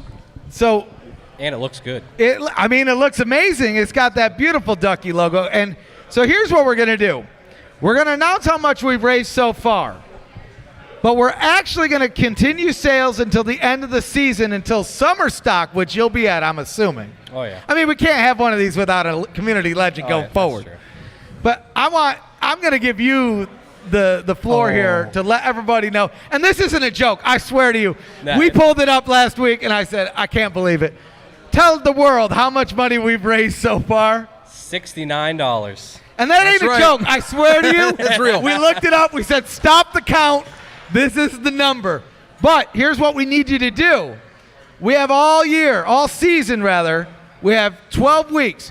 We need them to get that up to $420. Am I right? That's right. $420. $420. So all you need to do, there's a link down below. Get you a hat, get you a beanie, get you a t-shirt, get you a long sleeve shirt. Represent the community legend and help feed America by giving to Feeding America. Let's get signed up. Yeah. Giving to a great cause. I'll tell you what, we've had quite some adventures this last few days, haven't we? Oh, yeah. I'm surprised we're sitting here. Right? Well, I'm surprised you're sitting here. You had a fun time coming into town, right? Oh, I got pulled over as soon as I got here. I was like, what's going on? And I went down the wrong way. It's a one-way street. And the guy pulled me over and was like, what are you doing? And I was like, oh, I'm looking for the, what was it? The American Power. Yeah, Alabama Power. American Power. Yeah, and I was sitting there looking for it and went down the wrong way. The cop's like, what are you doing, buddy? And I'm like, getting to the Alabama Power. He's like, you're going down a one-way street. And I'm like, oh. He's like, oh, what are you here for? I was like, oh, the USFL stuff. And he saw my hat. And he's just like, go ahead. No ticket, no nothing. So thanks, Birmingham, for that. Sign them up. Sign them up. That's what I like to hear. USFL saves the day. Right. That too. Oh, Yeah, he there we brought it go. out. 4 over 3. 4 over 3, baby. 4 is definitely greater than 3. Which, I'll tell you, we made the SpringStock ad, and I'm amazed. Nobody called out. We had the little Easter egg of the 4 over 3. Nobody saw it. I'm amazed. I was waiting for a couple people to be angry about it. I was waiting for a couple people to laugh about it, and nobody saw it. Well, people saw the ad. I mean, the ad was sweet. Let's be honest here. That is a good ad. The ad was sweet. Ducky, I mean, what are your hopes for the season here? Like, let's be honest. What is the Maulers record going to look like? We all know that it ain't going to be 12-0 because they're going to have at least 2 losses against the Gamblers, pending they get to the championship. He's dragging you into this too. But like, what's the Maulers record going to be here? I'm thinking 11-1. Oh, what? You're going to lose in the championship? I think so. Oh man! Nah, I'm just kidding. We're going 12-0. Yeah, there you go. That feels right. That feels right. Well, I'm looking forward to seeing. I mean, Ducky coverage. Who's looking forward to Ducky covering the USFL in Canton this year? I mean, he ain't gonna write, but he's gonna get some pictures, and I'm sure there's gonna be some good commentary around it. Oh yeah. How many weeks over under before you get kicked out? You think? 1. Yeah. Oh no. What is that guy doing on the field without a press pass? No, I'm kidding. Ducky. I can't believe we got you in the. I think about that first Canton event where I submitted your name and I just put in Ducky. You show up and they're like, name Ducky. That girl, her eyes were like, who's this guy? And then they said, yeah, let him in. She must have been like, what is going on? The other girl's like, oh, Ducky? Yeah, let him in. I'm like, all right. My favorite part about that is that you asked Ray Horton a question, and he acknowledged your name during the press conference for that question. That is the best. I think it's the best thing to be like, you're not only is like got community legend status online, now I'm in the press room and I'm getting thank you for questions I'm asking, legitimate press questions too. Yep.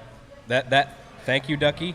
I saved that, and it's my ringtone. And it was and the question was about coaching with his son Jaron on the side. You know, their assistant head coach, having that father-son relationship there. That's what's going to put him over the top too. You've already got their connection as father and son. They're just going to take it all the way.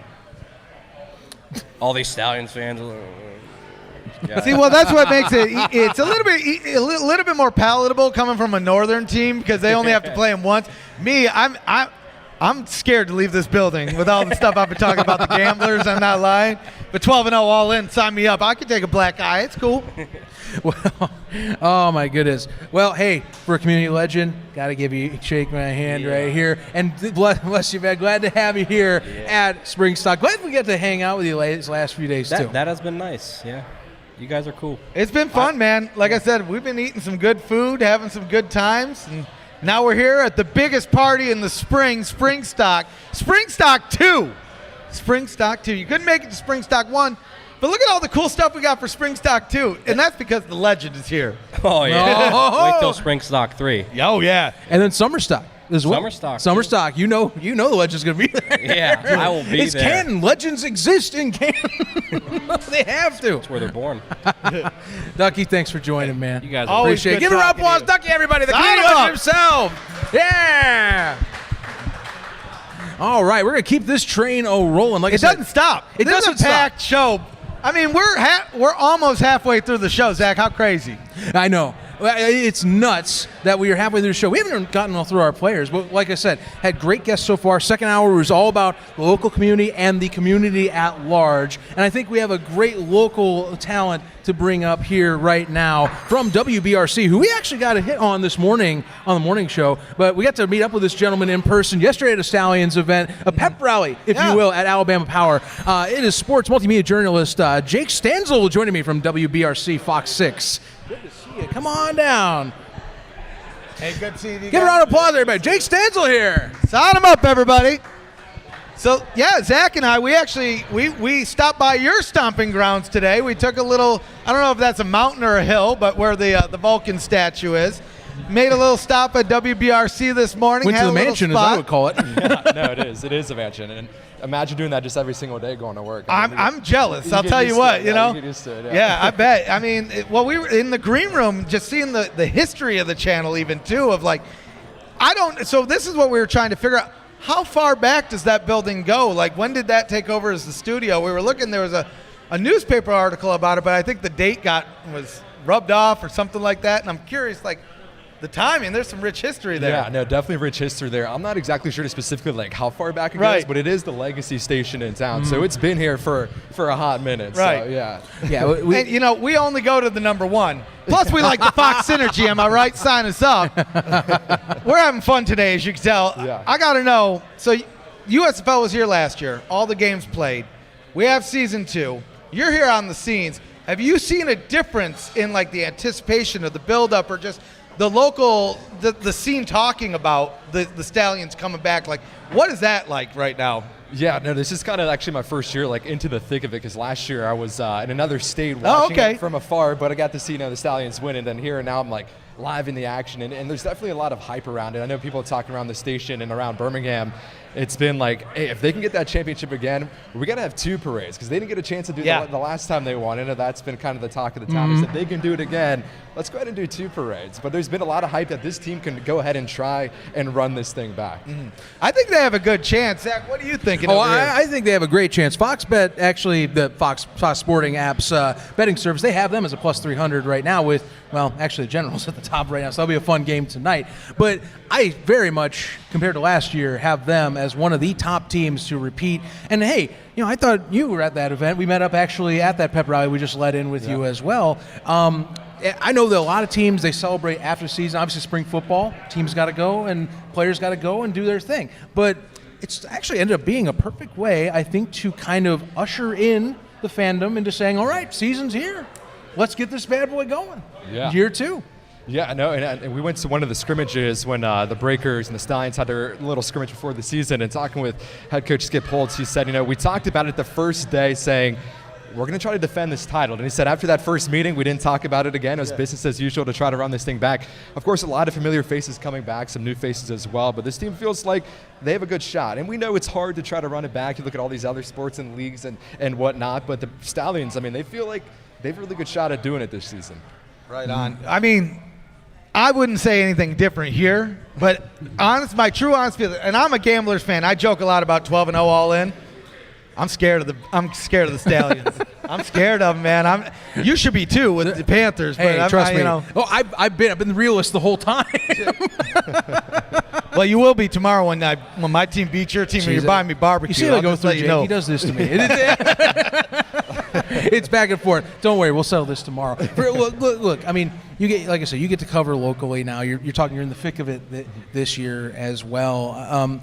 You know, what are some stories you've captured with the team so far? You know, I mean, I think seeing some of the new folks come in, that's the most fascinating to me. You get the new I don't know what the word dynamity. That's not the right word. The new atmosphere of, again, veterans meets, okay, I'm new to spring football. That type of setup. And you get to talk with players on both sides of that spectrum now for year 2.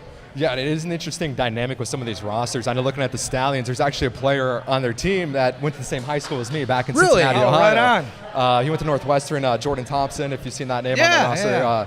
So it's funny to see some of the makeup of this team. And you got Thaddeus Moss, a brand new face coming in. Sort of familiar with that name, obviously the LSU national title. Sure. Had a short stint in the NFL. So it's like you bring in some new faces like that kind of really boost this team maybe to another level. And Thaddeus Moss definitely could be that guy, perhaps at the tight end position. But there's all kinds of cool storylines. I know there's a few roommates that were roommates back in college, back at Auburn, back at UAB. So bring some of those guys in that already have some of that chemistry already to kind of translate into the Stallions. I mean, there's a lot of storylines from not just the Stallions, but across the whole entire league. So I think it's a very fun dynamic overall. You know, one thing I love with talking about local journalists, local folks that are around here, you know, people that have been in the community yourself. You know, what to you defines Birmingham? What's Birmingham to you? Because we had to ask that with the folks. Roy Johnson last year from Alabama.com, we got to ask that, you know, gushed about it. So we take the same opportunity, I think, this year, the same thing, just being back. We love the city. What do you love about Birmingham? What is Birmingham to you, sir?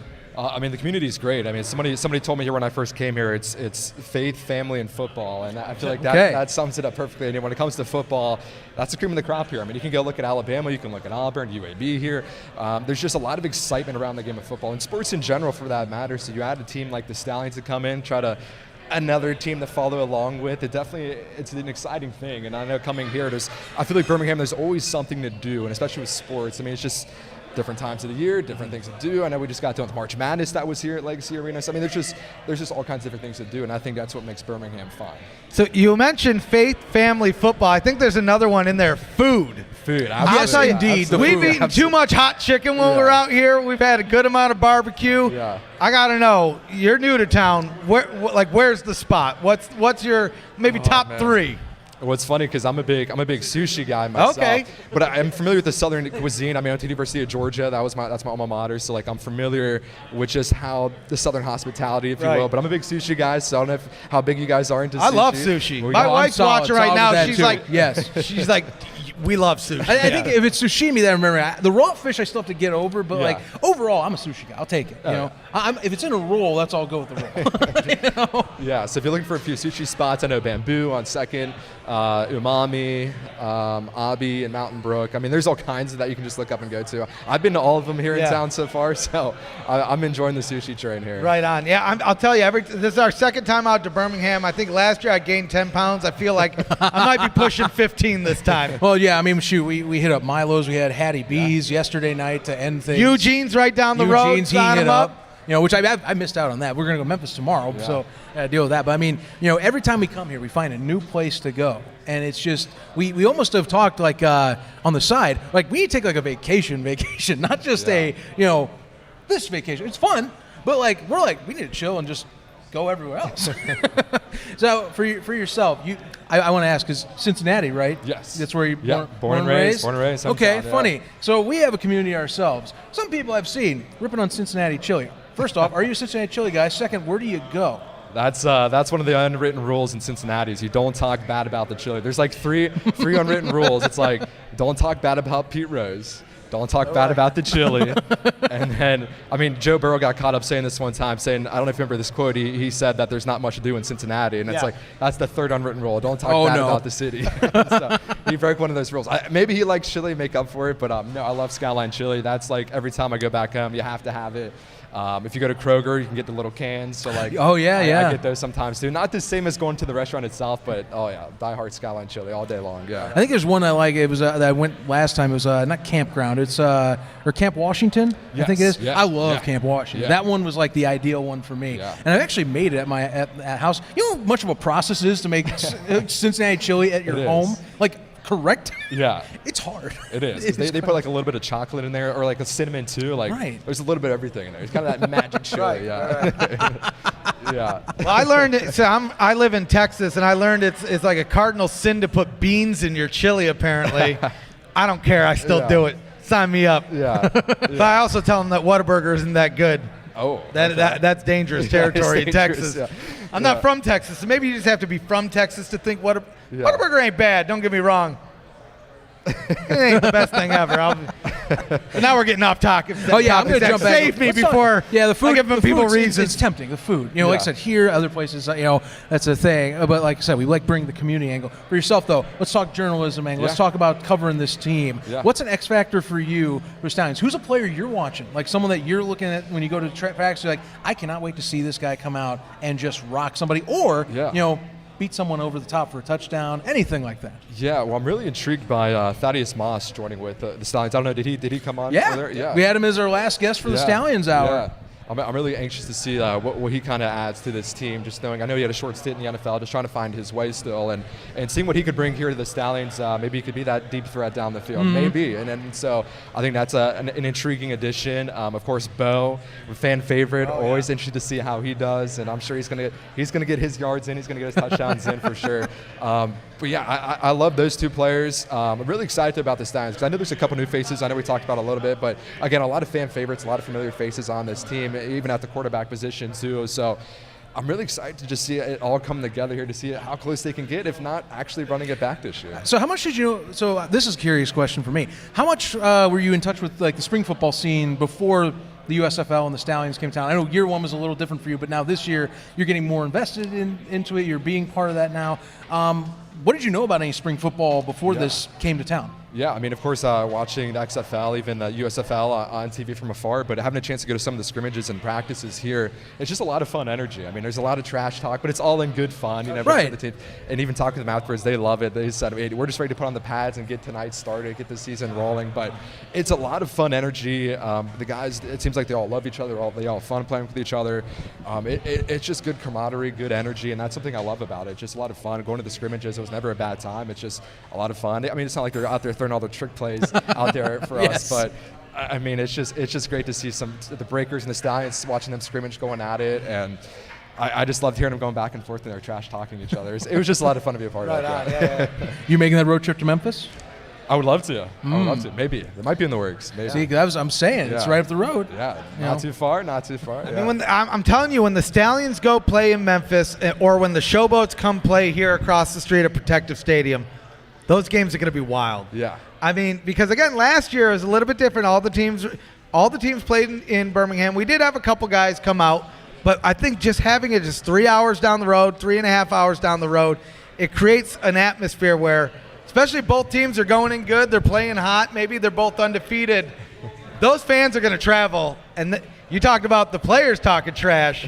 Man, those stands are going to be wild in a good way, because I think the one thing about the USFL, we all banter. Yeah. Like, this banter, it's good time. It's like a friend from high school. You poke, like Zach, like when I tell you about the Panthers losing tomorrow, I mean it, but I'm not like really trying to hurt your feelings. Yeah, I understand that. that it's a joke because clearly you don't believe that you're going to actually get that win, but that's okay.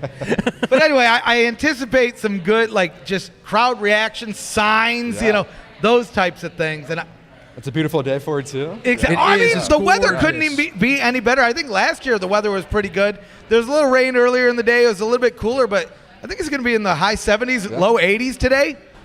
Sign me up, man. Sign me up. Say WBRC weather team's probably like, this is going to be great weather conditions. Makes our job easier. Yeah. Absolutely. Can't be mad about a nice non-rainy night to go and play football out there in Protective. And a great stadium too. Yeah, no, it is a great stadium. I mean, going there for UAB and just seeing everything that the stadium has to offer, cool things, and it is a very underrated sure. stadium. Yeah. Well, I mean, the World Games last year. Right. Sign them up, man. Because we were here at the beginning of the season, so we were here while they were still getting everything ready and built up and this and that, and then watching it come and happen. And I mean, Birmingham, I'll tell you, every time I come here, it makes it hard for me not to just move here. My wife has been, because she hasn't come out here with me yet, and I'm telling you, when she does, because she's a foodie, and I know all these places. She's going to love all these places. The nature is great because I love trees. We have a lot of those in Texas, but we don't have the hills. Yeah. So it's kind of like the best of both worlds. And so, I don't know, by season 3, Zach, I might be out here, living out here. We'll see. I don't know. He talks about it every time. That's the thing. But it's very lovely. I same deal. That's why I keep bringing it up. Yeah. It's a good place.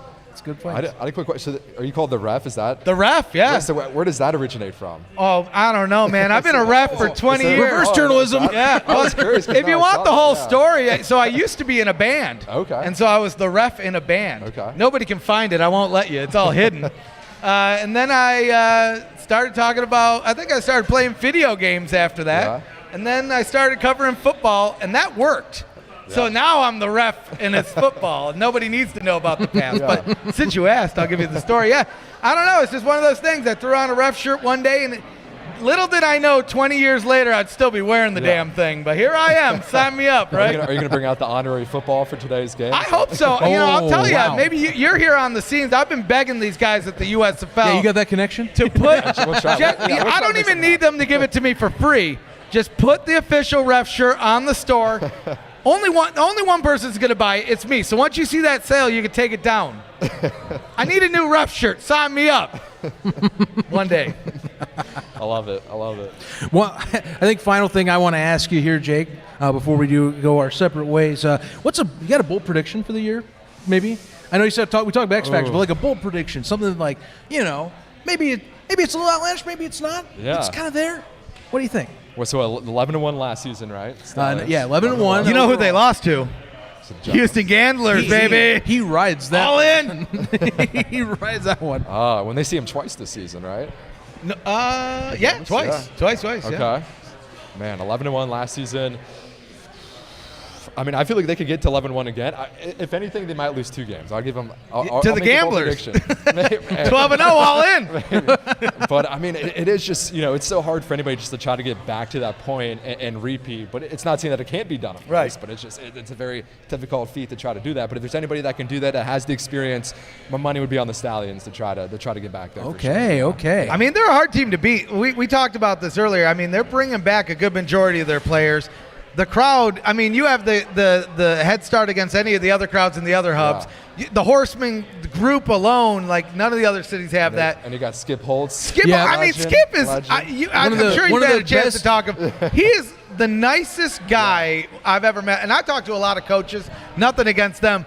But Skip, he's like, hey, I remember you're the ref. And his wife watches our show. I mean, the whole family signed him up. His son is going to play for U of H in Houston. Yes, so now indeed. I got a new reason to go down to see the Cougars. Yeah. I like it. This is awesome. Jake, it has been a pleasure. Yeah, thank you for stepping up. Wishing you the best, and seriously, can't wait to see some stuff you bring out for WBRC. Yeah, absolutely. We'll see you guys out there. Yeah, Thanks for thanks for coming on. Give it up for Jake Stansell. You had us earlier. WBRC. Yeah. Sign him up. Giddy up. Giddy up, baby. So let's see here, Stefan. Let's see. It is 1:46 right now. Thank you. Thank you very much. So we got 15 minutes. Then we head in to the Breakers Hour. So I know I'm curious. We got a lot of Stallions fans here. You're sharing a hub. You're gracefully hosting the New Orleans Breakers this year. Are you going to welcome them? I know they're not playing tonight. Oh no. We're not doing it like that. But again, so everybody watching online, we have good times, good guests, giveaways. You've seen the shirts. We got 2 SpringStock shirts. One's for in person, one's for online. So in person, make sure your name's on the list. In person or online, make sure you're subscribed. Now, if you're online, here's what you need to do. You need to go to the comments, leave a comment. You could share the video, but make sure you are subscribed. That's going to be a determining factor. And you're going to have 6 sweet signatures on this list. Like I said, we already got Bo, we got Jamar, we got Thaddeus. But coming up, we got 3 more guests. We got McLeod Bethel Thompson, CFL flipping legend, right? MBT coming in the house. We got Vontae Diggs coming up after that. And then we got Jared Fernandez. To wrap things up, I mean, again, kind of crazy. We're over halfway through the show here. Less than... No, actually, we're not halfway through the show. We're over halfway through the show. We're getting there. We're coming to the home stretch almost here in the next hour. Yep. Now, 3:30, we got the first game coming up. We talked about that game. Well, why not? Another break. Might as well. We'll keep it up. So, obviously, you and I, we can't do the Michigan and Gamblers one because that's just going to be us bickering back and forth. Well, we already know who's going to win. It's the Gamblers. No. See, I know who's going to win. See, this doesn't work. So, obviously, we're going to push aside that game, and you'll find out tomorrow. Let's talk about the other one on the docket that's not going to be what we end the show with. Right. The Breakers, funny enough, right. they're going to be hosting the Pittsburgh Maulers coming into town. So let's talk about some keys to that game while we're at it. We got a little bit of time. Let's go starting first. Here's the thing. So Pittsburgh, straight off, first things first, it's basically a reset year. The entire thing, it's a reset, it seems. There's a lot of good veteran players, but they definitely were doing lots of retooling. Right. Straight up. it's a redemption season, revenge season, whatever you want to call it. The Maulers are here to make sure that they don't repeat what happened last year. And I mean, they've done a good amount of changes.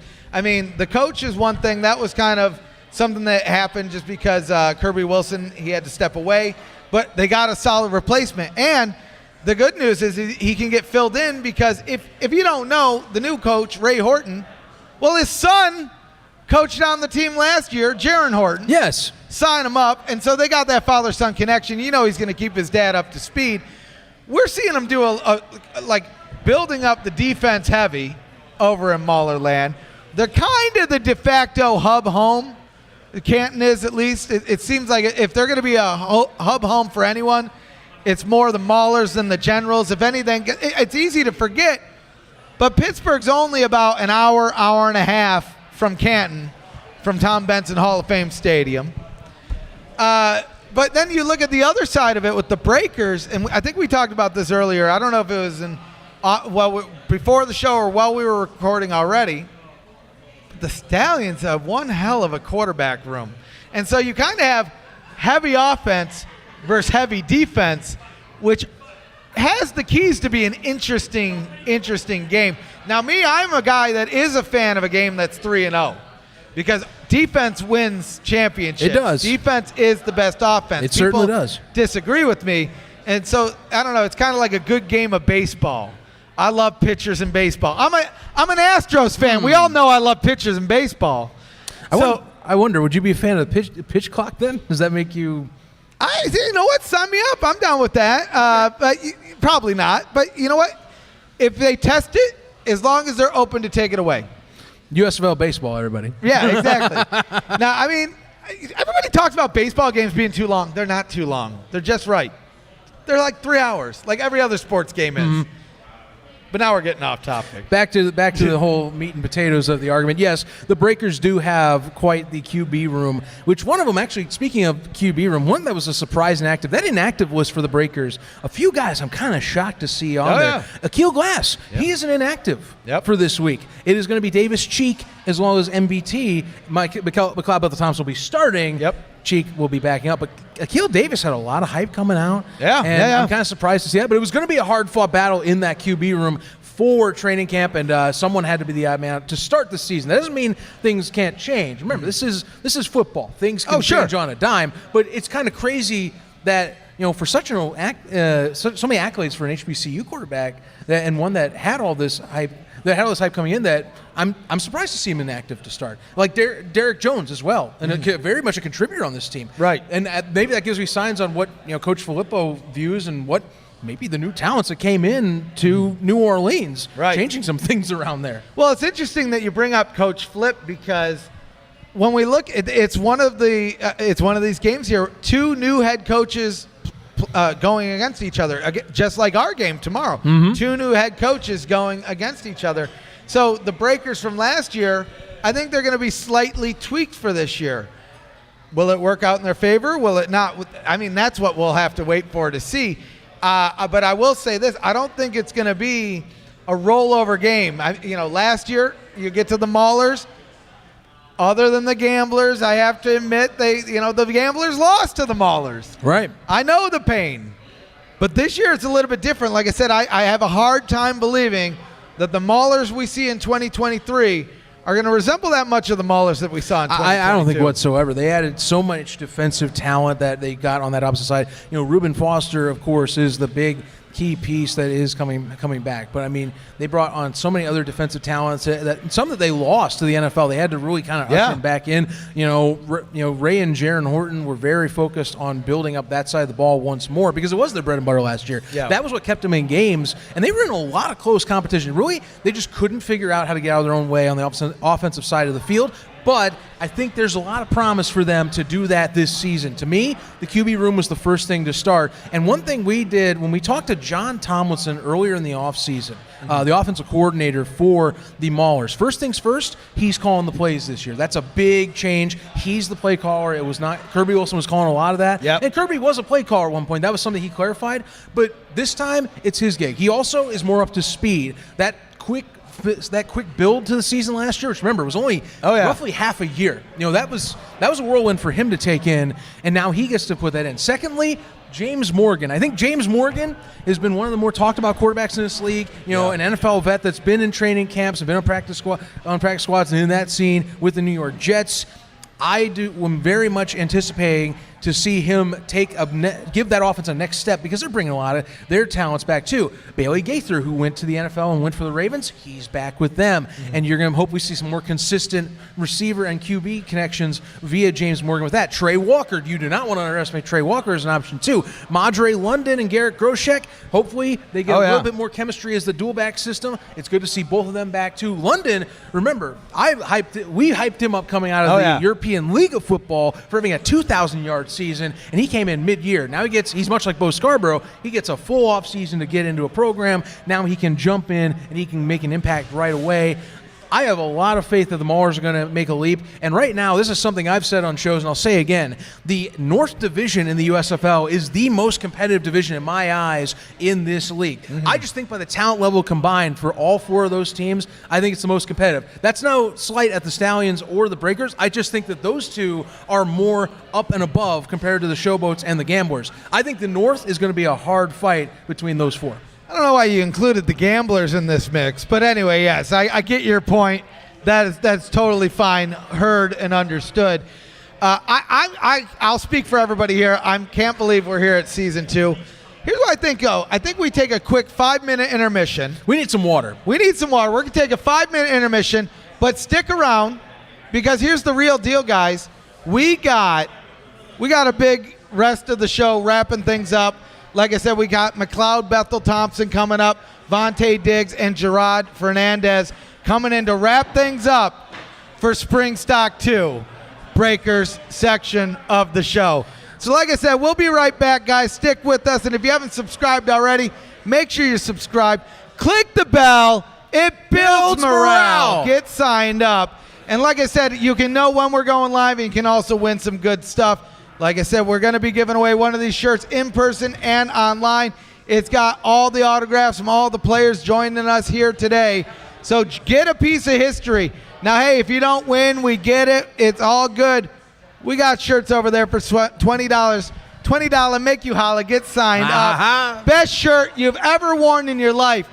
This shirt, if you have to wear braces, they will immediately need to come off, because you have perfect teeth.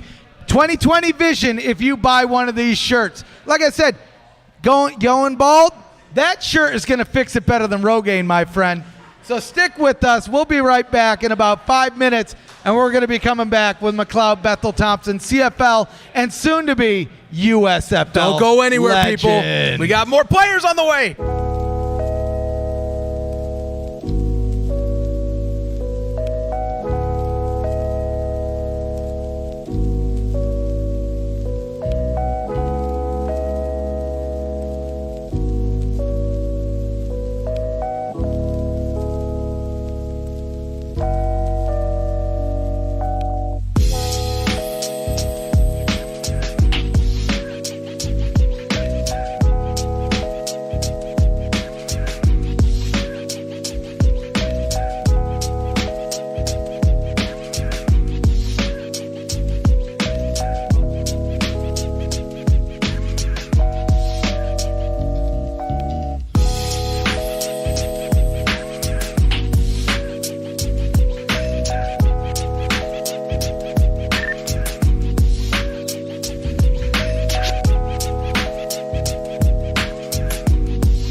right, everybody, we're back live from Casey Sports Bar inside the West and across the street from Protective Stadium. Like we said, Protective Stadium's home to the Stallions, but it's also home to the New Orleans Breakers.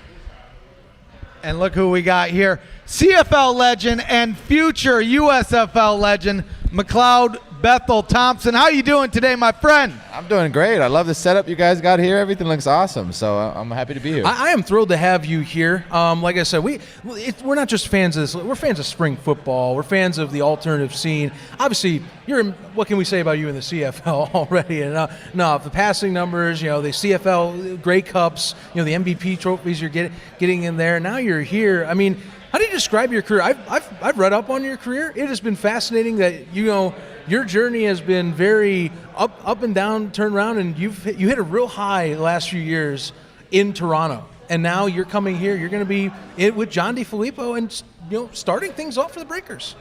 Yeah, I mean, I've had a long journey, so I don't think we have time on this podcast to go through it all. It would take about 3 hours. So I'm very fortunate. Like I said, I love my Argos family. I love them to death, and that chapter kind of came to a close. I went up there in 2017, won a championship, and then finished it in 2022 last year with a championship. So it's 5 years, 2 championships, and I love my brothers up there. I built some really strong friendships and some really deep, strong brotherhood bonds, and now we're down here. And like I said, it wouldn't be a lot of people I'd come down and play for, and John DeFilippo is that guy. So he's the reason why I'm here. And I saw what was building last year with the Breakers team. So I'm just happy to be a part of it and add what I can to it, and hopefully we'll be putting on a good show tomorrow. Right, and we can't wait to see you hit the field here in the USFL. I think something that keeps being brought up, not everyone watches the CFL, but it is a passing league. Obviously, it's very much more about getting down the field, making sure you're moving the ball even more so in the possession game and not getting stalled out. For you, I mean, what do you think is keys that translates back to the 4-down game for you that you can take back right away and use? That's a good skill starting in week 1 for yourself. I could answer that question 2 ways. One of them, we would take again about 3 hours to explain the level of intricacies in the game. I'm finding a lot of the long roads in these.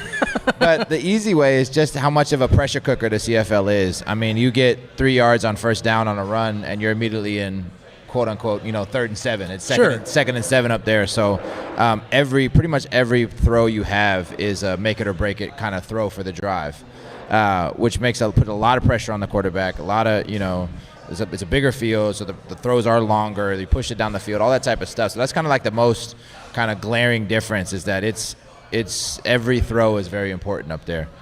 So coming back down here to the States, it's like, man, we got an extra down. What a kind of right.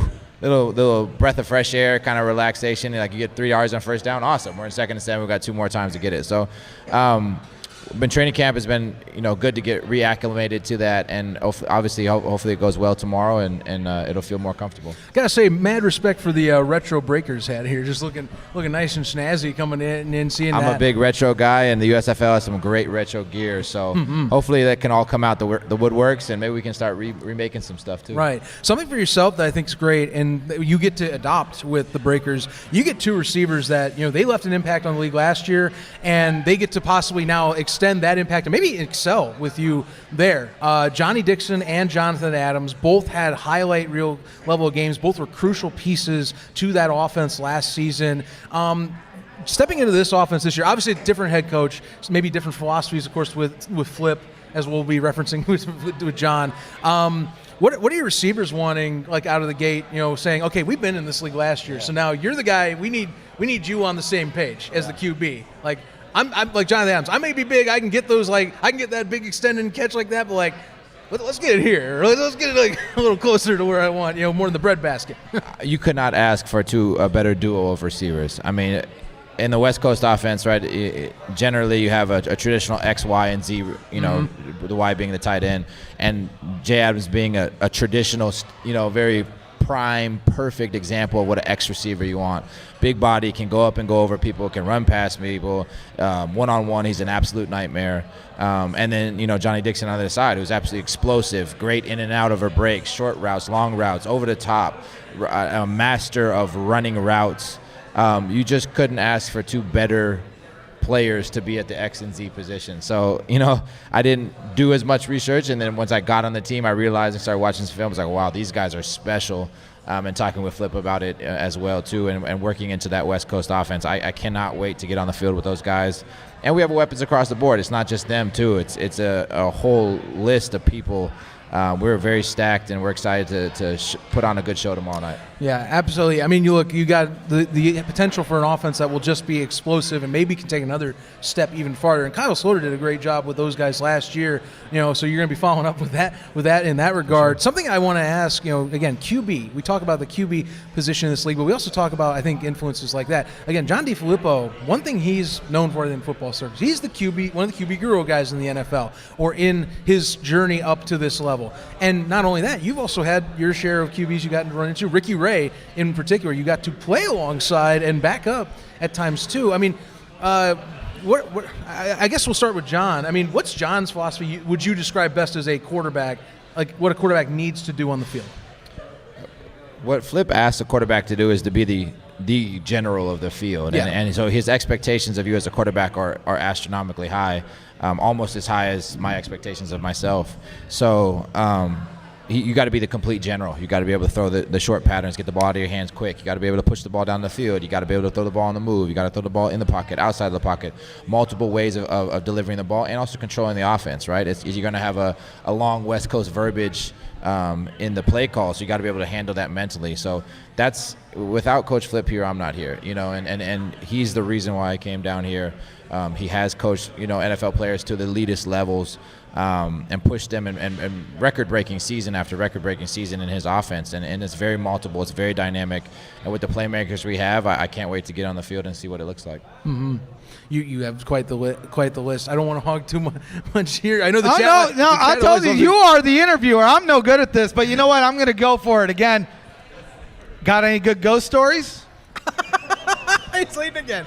See, this is what happens. Everybody wants me to ask a question. There you go. Any good ghost stories? Like real life ghost stories? Yeah, real life ghost stories. So I'm from San Francisco, California, and there was actually a ghost that lived like 2 doors down from me.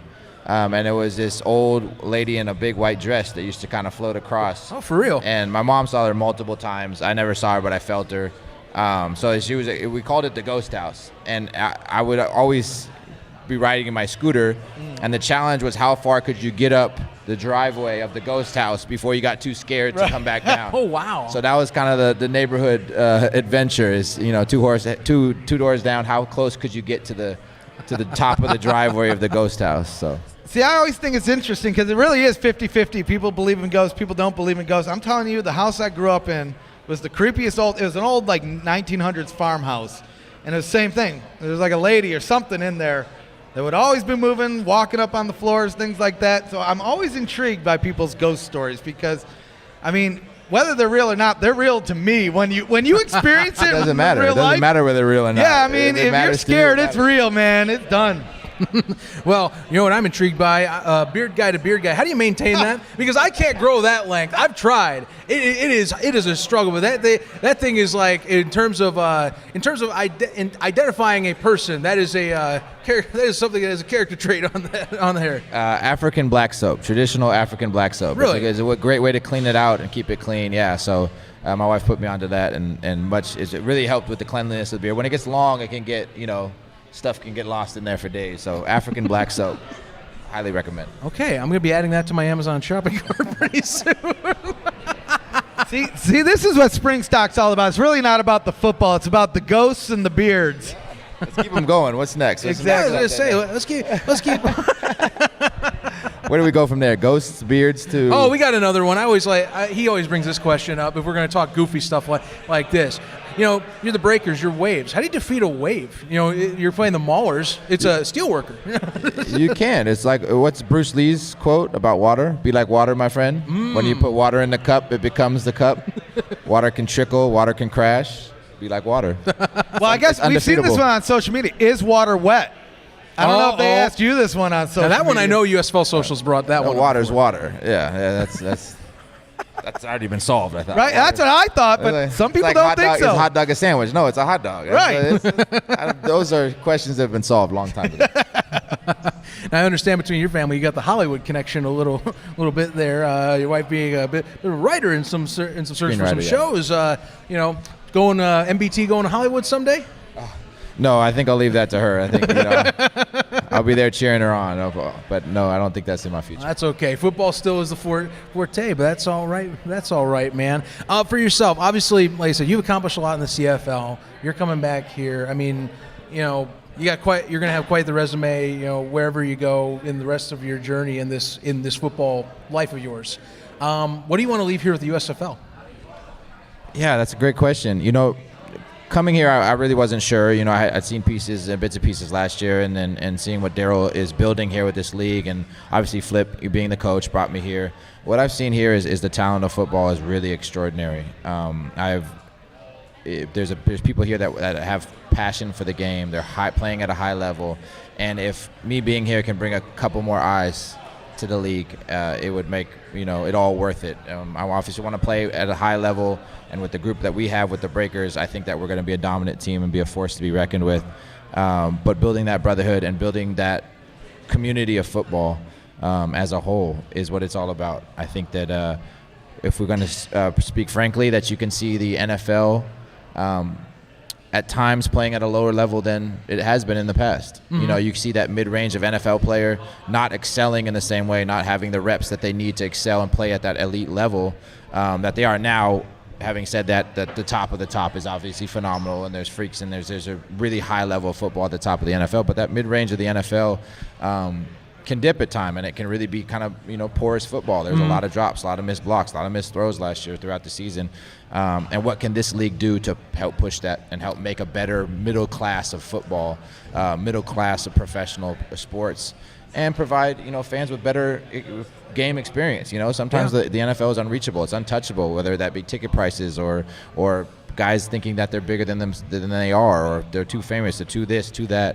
How can this be more accessible and better for fans, and have more better football here? The more football there is, the better it is for everybody. Exactly, more for players. I mean, I think so. It's great. It's a win for players in particular, and plus, and for fans, like you're saying. How can you beat $10 tickets? Yeah, you can't. Yeah. There is no way you can tell me you can't. You can beat that price. And I think I'm glad we're getting to talk to you, because, like I said, you talk about repetition, reps, getting more of that work. I think your football journey, from what I've followed it and from what I've read up and seen of it, that's kind of one that I think it helps with your case in particular. Like going through, I've seen, kind of read up your college resume, going in through the NFL one. I know you were with the SaberCats for a little bit, and I'm an arena fan. I will take any chance to talk about arena football, but seeing that CFL journey of yours blossom, just getting those opportunities, that's what I love about this stuff like this. Yeah. It's just, give me that other shot. I can go somewhere and I can show off my talent, and this is another avenue. And that's a win, I think, for all people that get a chance Absolutely. to play. I mean, I'm so happy I've had the journey I've had, but I know if this league would have been around when I was younger, I'd still be in the NFL. I would have a couple Lombardi trophies in my trophy case. I know that if I had gotten those opportunities or got this level of play here down in the States, and that been able to be seen in those environments and gotten right back to the NFL, I'd have a Lombardi trophy. I would be playing at that level, which I don't wish that. I'm so glad I got the CFL experience. I'm so glad I have 2 Grey Cups under because it made me a better person, and I'm so appreciative of that league. But this is just another opportunity for more players to play and for better football to be around. That's what it's all about. It's about how can we improve this game, and how can we make a community through sport to better fans, better players, better announcers, better commentary. How can we all make this a better process and a better product for everyone? Absolutely. Safe. So we're here for good times, good guests, and giveaways, right? And so one of the things that we're giving away here is one of these SpringStock shirts signed by all of our guests. Yeah. Could you do us a favor, slap the John Hancock on there? And for everybody here, here's what you need to do. If you haven't put your name on the list, you're missing out. You also need to subscribe. If you're watching online, we're not leaving you out either. All you need to do is leave a comment, subscribe, click the bell. It builds morale. Yes, it makes everything better. Your team's going to win if you subscribe and click the bell. Your team's going to win every game if you buy the shirt for $20, though. I'll tell you that much. Am I right? Well, a lucky fan's going to get that beautiful MBT right there, going to be sent home to them. So that's awesome, and I'm glad we got to talk to you. That's been an interview I've been looking forward to getting a chat with you, and I'm just glad to get to shake your hand. Anytime. Let's do it again. Much. Hey, thanks for joining us. McLeod Bethel Thompson, everybody. Maybe at the championship. Am I right? Yeah. Okay, that's all good. We're going to have a two-parter coming up next. Again, shout out to MBT for joining us. Great interview. Sign them up. Love the journey of players here. And I think we're going to be bringing up two folks that are going to be, going along with that journey as well. Going to be helping on the opposite side of the ball for the New Orleans Breakers here at the Birmingham hub. Both of these guys are rock-solid defenders. Both of them hard-nosed defenders as well, and we're gonna do a double take here. Hey, son, I knew there was a good reason we got 4 mics. Uh-huh. Always have backups. Always get ready to back up. That's 101. Yep. Of doing live stream programming. Well, and SpringStock, it's a tradition that we forget a chord, which we've already knocked that one. We already ticked that box. What are we doing?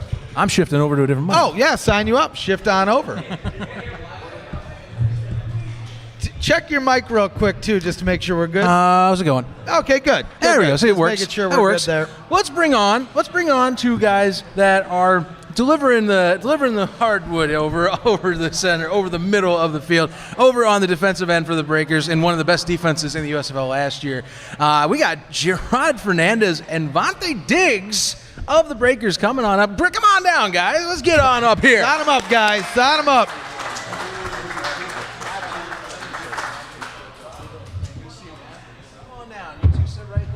Thanks for joining us, man. Thank you for having us, man. Thanks for joining us. Just to tee you up, he's going to have the good questions. I'm going to have the bad ones. He's prepping you guys now? Wow. All right. Well, the chat gets mad at me. They're like, he doesn't ask enough questions. I said, no, that's a good thing.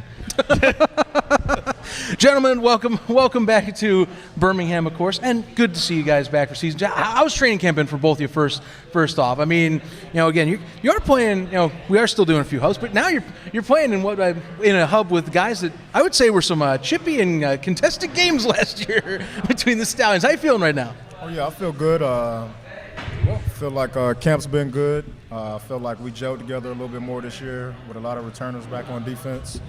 And like you said, chippy with Birmingham, of course. We played them 3 times last year, so I feel like that's kind of like the South rivalry we got going on right now. So definitely looking forward to playing those guys this year and just having another good season. Mm-hmm. Vontae? Yeah, to go with what Jay said, it was a real smooth camp for us. Offense came out swinging, defense came out swinging, good competition on both sides. And yeah, I mean, it's going to be a good time. And I don't know, we lost to Birmingham 3 times, so it's going to be a little bit different this year. Well, that's what I find funny. Sure. Funny, I know it's like we're sharing the hub, but we're bringing you on for the show. But again, I mean, you two, like you said, you kind of laid down a pretty dynamic and at least aggressive defense last year. The Breakers were one of the tops in the league, one of the best at just kind of stifling opponents and just keeping it in place. What do you guys attribute to your hard-nosed attitudes that just kind of bring that culture there for New Orleans now that you're bringing it into year 2? I guess just having that same attitude and that same mindset we had in year 1, just going out there, proving a point and making ourselves known. Like I said, we all been gelling together really well with a lot of returners coming back. And our main thing is just going to be stop the run and continue to play ball from there. So we just want to make teams one-dimensional. I think that is a great way of doing it on defense. Obviously, if you can take away keys, I think it was the Bill Belichick mentality. Take away your best guys, like you're implying. And okay, beat me with someone else. Who else you got? I think that's what's a good way of doing it. Sometimes you got to take away some of the key components. Oh yeah, for sure. That's the best way of doing it. Sure. Especially playing linebacker for both of you guys yourself. You get to deliver the most hits. That's got to be the most fun to me. I played lineman when I was in high school, but linebackers I always felt like had the most fun because they got to be the ones that get the little momentum, get to kind of go in the trenches too, like us linemen here. But usually they're delivering the hardwood a little more so. The linemen, y'all get a lot of contact too. Y'all That's get contact fair. every play. Some plays, I'm not hitting nobody. It's nice to get that head start. You get to pop someone. Hey, that hurts sometimes though. Oh, okay. He ain't lying. He's not lying. It's fun. Linebacker's fun. I mean, like you said, you get a little bit of leeway where you can see things and use your athleticism, but every play y'all going head to head, so y'all can keep that. So I got to know. So last year, the Breakers, they played. Well, all the teams played out of here in Birmingham until the playoffs and the championship. This year, you're still in Birmingham, but we have some expanded hubs. I'd love to know which hub are you guys most excited to go play in as we venture into USFL Season 2? For me, it'd be Detroit, just because that's closest to home for me. So that'd be kind of like a homecoming game with all my family being there. After that, Memphis, because they got some real good food. And yeah, that's pretty solid right there. I'm gonna definitely go with Diggs on the Memphis. Definitely want some more of that good food out there. We went there for like a little joint practice with the guys that's in Memphis, so we got a little taste of Memphis, so ready to go back there.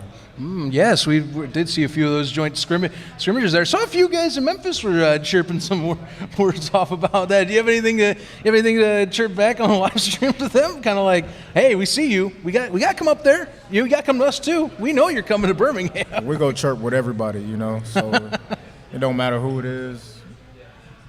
Your mom could be out there, we probably go chirp to her too, so it's just competition all around, so we just get excited and, it's just part of the game. Mm-hmm. Yes, it is, Got to manage the trash. Got to stay level-headed, it's key.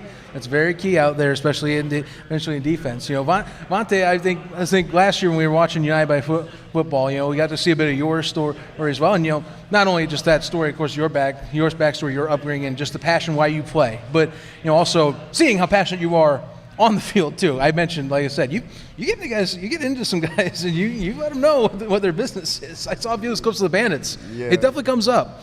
It's fun. I mean, that's like Jay said, it's part of the game. In Chicago, as a young age, even if you playing tag, tic-tac-toe, hangman, chess, checkers, whatever the game is, I'm gonna talk some trash to you. Mm-hmm. And if I get you to talk trash back, I know I got you beat already.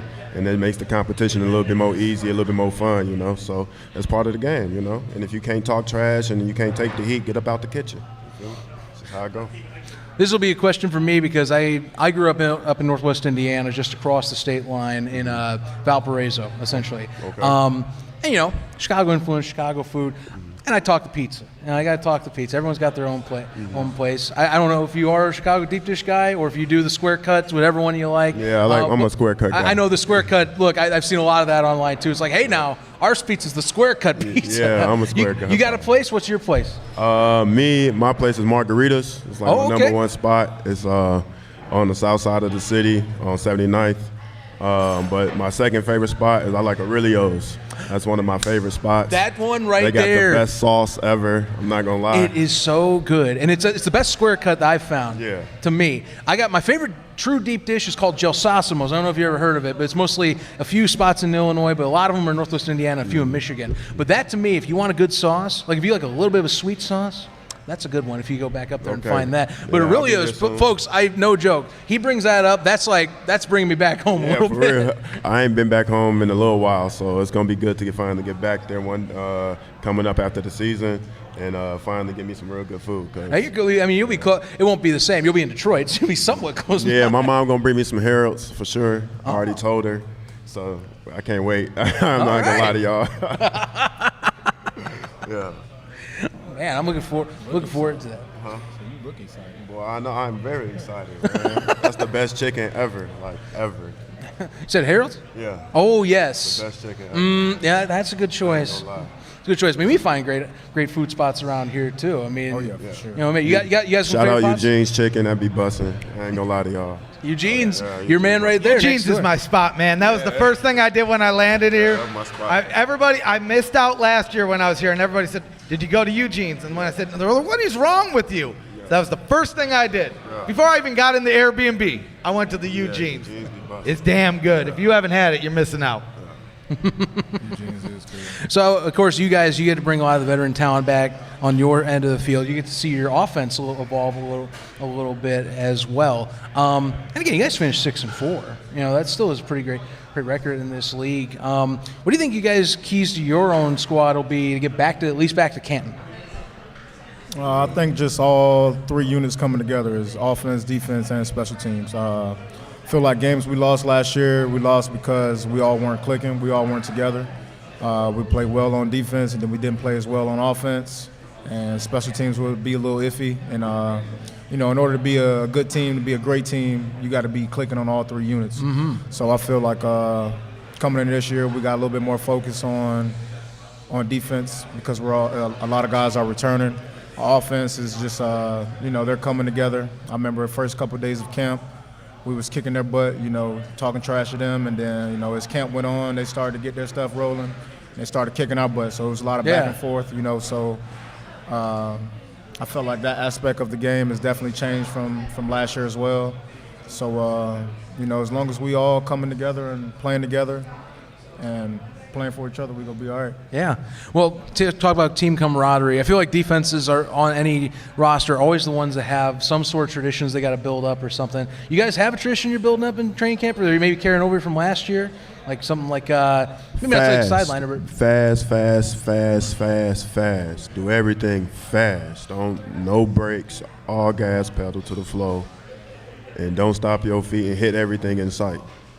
That's what, and take the ball away. We coming for the ball this year. We want to lead all categories and takeaways: forced fumbles, fumble recoveries, interceptions, and touchdowns. Good philosophy. Very good philosophy, gentlemen. For yourself, so obviously you're one of the hub teams, but I'll say, to be honest with you, something me and the ref here have noticed: New Orleans, good following so far, even away from home. We got to say to those folks out there for Breakers fans, because there's a lot of them. We get a lot of folks that are Breakers fans that talk to us or engage with us. And, the day that they go out to New Orleans, I can guarantee that crowd's going to be nice. And it's going to be a good time for you players when you get a chance to go play out there in the Bayou. Oh, yeah, for sure. I feel like if we were in New Orleans right now, it would be a great following. And I just want to say thank you to everybody who supports us. Keep supporting us. We're going to give you something to support. And we're behind you guys just like y'all behind us. And honestly, can't wait to get the hub in New Orleans. Not that Birmingham's a bad place, but when you're sharing a hub with your rival team, kind of want to get up out of here. Well, that's what I still find is the amazing dynamic. It's like, got that. Like I said, we talk the chippy games, but now you got to share a place and be like, exactly. Hey, welcome home, buddy. It's like, yeah, I'm gonna get him, I swear. Yeah, exactly. Absolutely. Oh, well. So I got a question I've been asking a couple people today, and I'm just going to go out and throw it out He's there. doing it again. Best ghost stories. Anybody, either one of you got a ghost story for us? Ghost story. Like real life. Like real life. Actual ghost? Say that again? Like a real ghost? Yeah, like real life. Have you ever had an experience with a real ghost? See, this is where the hard-hitting questions. I told you at the beginning, he's got the good ones. I don't even play with stuff like that. I don't even play with spirits, demons, none of that. So I don't. I'm good. That's probably for the best anyway. I don't got ghost stories because I don't even put that in my mind. Well, there you go. Not all ghosts are bad. Out of sight, out of mind. I'm not trying to find bad, out. I don't care. Keep it 100. Not trying to find If I can see you in the flesh, we good. If I can't, See, Zach, I derailed it already. How can you tell a good ghost from a bad ghost? That's my question. You saying they all that good or bad? How can you tell a good ghost I don't know that much. Exactly my point. So we're not finna even try to do it there. We just, I'm gonna just call my granny and have her pray for the whole room. That's what we gonna do. Just keep it out my spirit. You know what I'm saying? No, yeah. Just keep your spirit clean. You ain't got to worry about no ghosts. Valid random question though. Yeah. How do you determine good and evil? And them ghosts lying. They already dead, so they gonna lie to you anyway. Oh, good times. You guys are cracking me up. And look, glad to have both of you on. We do have one thing we got to ask, and you're the final pieces to the puzzle. We are giving away these beautiful shirts, which have tons of already legends of this league on there. You two we consider as two of the top players in this league. We'd love to have you sign. Somewhat lucky fan's going to get your signature going back home with you. Oh, yeah, for sure. We can do go that. right on ahead. And again, guys, as you're on the stream or in person, you are eligible to win one of these T-shirts. Subscribe to the channel, and you can get having, of course, Gerard Fernandez and Vontae Diggs, along with MBT, along with Jamar Smith, along with Bo Scarborough, along with Thaddeus Moss. You get that shirt with all those signatures coming home with you. That's a once-in-a-lifetime thing you get to have. And I do say these are stars in this league, definitive de facto stars. These two are definitely some of the best in the sport and highlight some of the greatness that is in the USFL this season.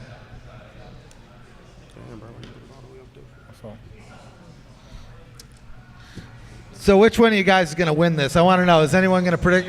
It's all of you. Okay, that's what I thought. I like my man over there in the corner, though. He quiet and eating his food. I think he going to win. Look, he don't even know what's going on. That's why he going to win. What you watch out for that one, that man. thing look good. What you got going on? Yeah, that right there. Oh, let me get some. Yeah, I mean, sign them up. They got some extra. I just take the man plate like that. Oh, no. Yeah! Give the nachos. I'm good. I'm good. Give it back to me. No, I don't want to eat the food. I just wanted to know. I appreciate the hospitality, Yeah, that's that Southern hospitality they've been telling me about. You know? And he's from Ohio. From Ohio, Midwest. You know, I appreciate you. I'm from Chicago. Yeah, Midwest. We got something. Midwest is the best, but Ohio is probably at the bottom of that list. Let's be honest. Sorry for the people in the South, but Midwest is the best. Sorry.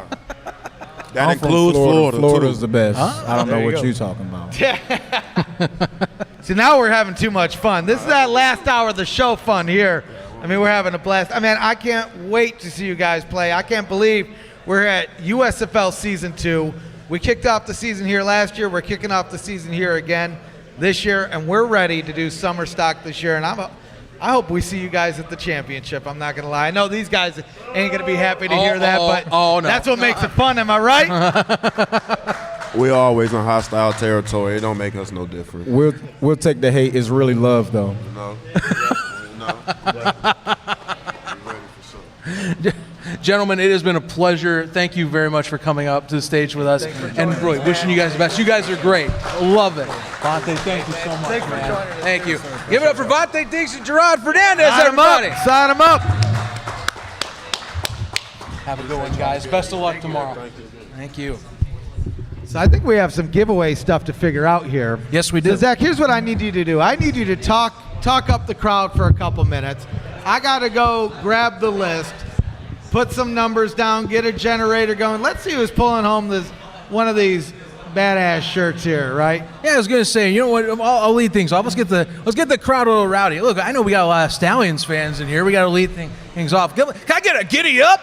Giddy up! Giddy up! Yeah! There we go. That's what I'm talking about, guys. Like I said, we'll be giving our predictions here for Stallions Generals in a second, so stay tuned. Obviously, as I said, can't really do a prediction with him over there being the Gamblers fan. He's just going to try and shut me down with no logic whatsoever for that team. But that's okay. Here's the thing, though, guys. I'll kind of recap. You want to check out the show. A lot of you here have checked out the show already. You guys, so many of you are fans of the show, and we can't thank you enough for joining us in person. But say you're new here, you want to check out the rest of the episodes. We do weekly shows. We do a lot of talk about the entire league. We give you an inside scoop on the entire league. We give you news, commentary on the league, and sometimes a little bit of speculation on the side. You know, we got to think about some things. We dig a little deeper. So if you want to check that out, head on over to YouTube, click the USFL Podcast, and then click that bell. It builds morale, everybody. Not only for you, but for us too, and it helps support the show when you help grow that audience. We get to keep on making these awesome episodes for you guys, and get to do stuff like this, where we get to come in person and get this awesome setup and this awesome live show with so many of you great people out here. And we get to come to Birmingham, which is a win itself, which is a wonderful, gorgeous city that I have come to love over the last 2 years. I cannot say that enough. I really do love Birmingham. That's not us like gushing it up. We do. It's a great town. It is really a great town. I'm telling you, I'm not lying. I know my wife's in the chat saying it ain't going to happen, but I got a bad story for her. Well, I might end up living in Birmingham soon. This food's too damn good. The trees are amazing. The hills are wonderful. The people are just salt of the earth, man. Yes, they are. Salt of the earth, everyone. Give yourselves a round of applause. Yeah, seriously. Thank you. And can we also get a shout out to KC Sports Bar for the support they've been giving us? The fact that they're getting us, seriously, tip your waiters and waitresses as well. And thank you very much for the people here that gave us the opportunity to get to sit up here and talk to all of you today. Without them, we can't do this show. We don't have a venue. We are glad to have a venue like them and guys that support us for a second year in a row. That's too cool. All right, Zach. So here's what I've done. So I did the same thing that we did last year before we got this. So I've taken everybody's name that filled out the sheets. We got a bunch of them here. I labeled them 1, 2, 3, right down the list. And we'll show you here. Then I'm going to have it pick a random number between 1 and the final that we have here. So again, you have to be in person. If you're trying to get the in-person prize, you got to be here. You can't redeem it later. So we went through a couple people last year that were not too happy that they left the show early and then they didn't win. I said, well, hey, the rules are the rules. And I'm going to give you a couple minutes here, too. The other rule, you got to be subscribed because we're checking, and we'll turn you down. I'll do it. I swear. So, Zach, you know what? I'm gonna let you give it out here, at least the first one. We're talking the in-person. In person. So the away one. The away one. The away one? The online one. I guess, my brain's in different place. I got football games to watch here. The online one, I think we announced the winner at the next show. Yes. The next show, because here's what we're going to do. We're going to give people a chance. Comment. If you're in person, that's another chance you could win. Comment on the video, subscribe, click the bell, build some morale, and win a T-shirt. So here's what we got here. We're looking at number 11. Who do we have at number 11? All right. If your name is Alex, you just won a signed USFL SpringStock T-shirt with 6 USFL stars. Can you? Hey now. Where's he at? I can't do that. Well, let's ask the crowd.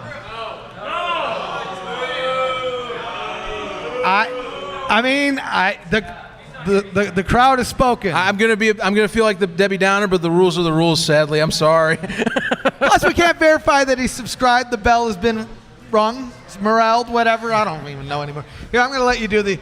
Here we go. You'll probably better luck here. Number 22.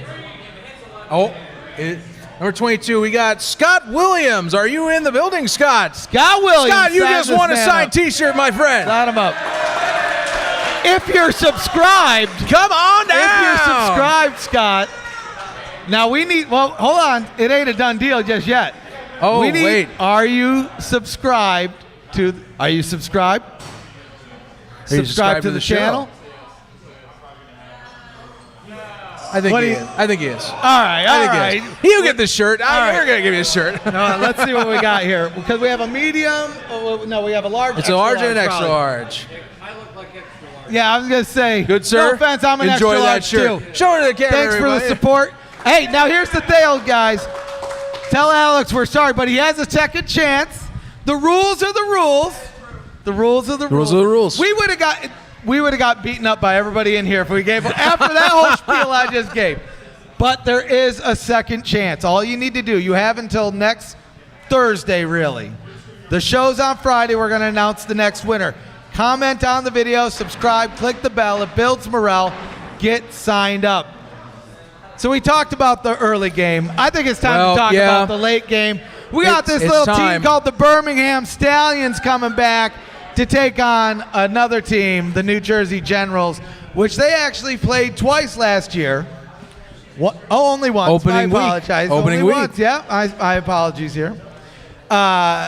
Who's bringing it home, man? All right, let's break this bad boy down. Generals at Stallions, round 2 at Protective Stadium to lead things off. Here's what we got for the rundown. Looking at the New Jersey Generals, yes, we did see a loss of a few stars. Vontae Turpin, league MVP, heading off to Dallas, of course. Still, you got that workhorse running back in Darius Victor as the offensive player of the year from last year coming back. You got DeAndre Johnson now healthy in returning as QB. Yes, there's no Luis Perez, but remember, DeAndre Johnson, when he was starting, when he had his tear of games in the first half of the season, he was on another level, and he was going to keep going up to the top. That's what I like to see about him. Also, good receivers. Maurian Pearson-L coming in as well. Cameron Eccles-Looper.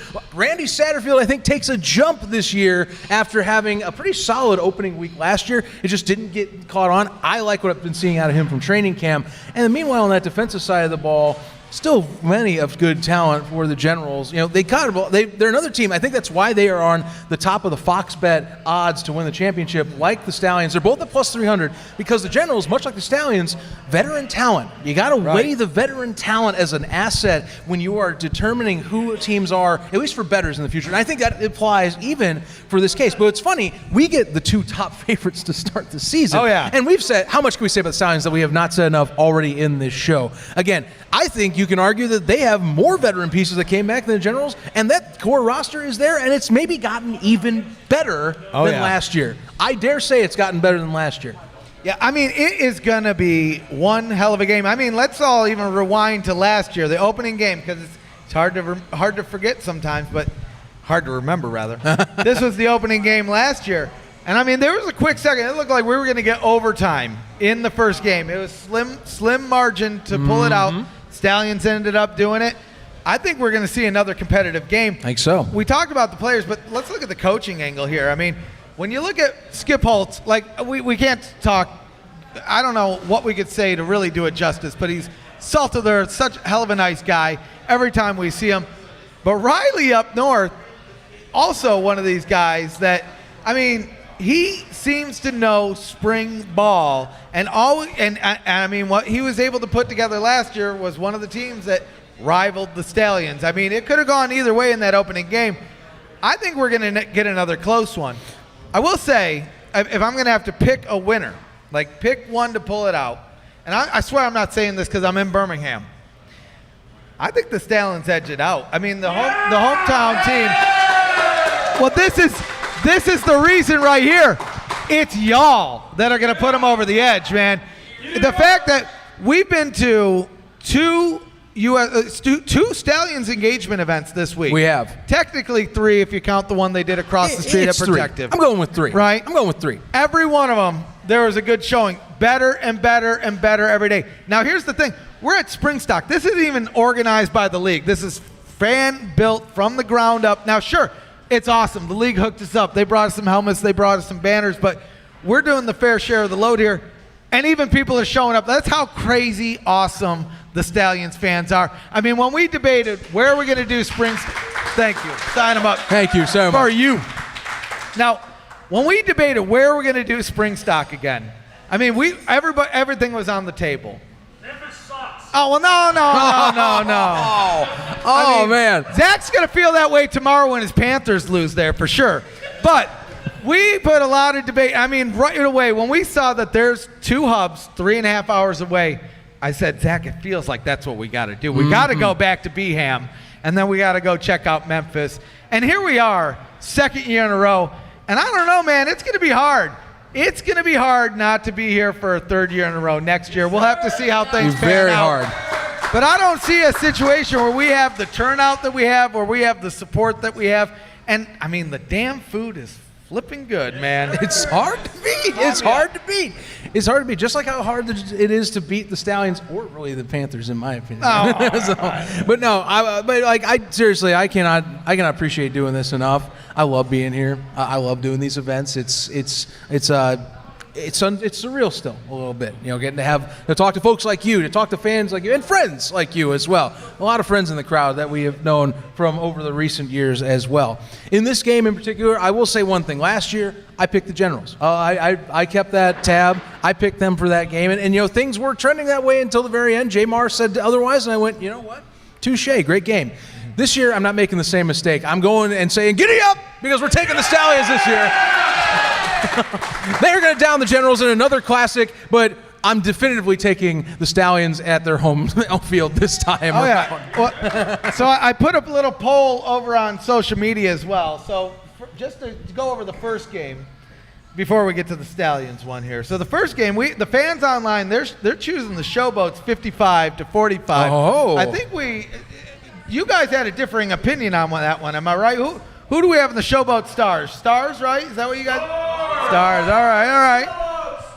Oh, there we go. Hey. We got our Showboats dance. Sign them up. Now, and he never left the bar. here's what the online fans, and here's the thing. It isn't just a Birmingham thing. People online all over the world. I saw people from Japan. I saw people from Florida. California, all over the world watching this little stream right here. 69% of fans online. Nice. They think the Stallions are pulling it out. Double whammy! Fuck 'em, baby. Giddy up. Giddy up, am I right? I'm telling you, we are going to have so much fun tonight. If you see us out and about, we're going to be out partying with the crowd here. I know we got a little bit of a tailgate going on down the road, so check out the Horsemen. Don't miss that tailgate. Luke we're going to be having said so. some fun over there. We're going to be over having some fun at the game tonight, but then day two. Day two. If you want to see Zach cry, day 2 is where you want to go. And it ain't going to be tears of happiness. If you want to see a man realize he was very delusional, you'll want to tune in for that too. That may be true. That may be true. But until then, 12-0 all in. We're kicking things off 9 a.m. Central tomorrow, live from Simmons Bank Liberty Stadium. We're having a hell of a tailgate with the Boat Bash guys. Am I right? Yeah, we should be over there. I got to hit them up, but that's they're about to find out live on the air. We're having a party with the Boat Bash. We're taking over their tailgate. SpringStock 2, baby. Sign us up. No rules. No, but those guys are great. They've been great to us on the side. There's awesome fans in Memphis as well. But, I mean, again, Birmingham, we love you. You guys have been a blast. I think, let's see, final thoughts on SpringStock here. Got a few more minutes. I mean, SpringStock, bro. How crazy. Again, let's just rewind. Last year, we were going to do this outside. The party's in the parking lot, right, guys? The party's in the parking lot. Till the weather came around. That Alabama weather we told was unpredictable, and we got proven that last season. 3 days till showtime. You know, I was there. I called everybody on this row right here. I said, look, here's the deal. We got a big bash. The party's in the parking lot. Hey, the rain's here. We need a thing inside. We had a couple people say yes. At the time, we're at Casey Sports Bar now. It was Todd English Pub. They were so gracious. Instantly, they said, you guys are with the USFL Podcast. We love your show. Come on in. Our house is your house. And, you know, with 3 days to go, they welcomed us with open arms. Even then, I said, okay, well, we still got to figure this thing out. We get here. We set it up. We do the show. I would say it was a success. That then led us to do another show, Summer Stock, at the end of the season. In Canton, Ohio. Right? Canton, Ohio. Here we are, second annual. SpringStock 2. And now you know we're going to have a Summer Stock 2 as well.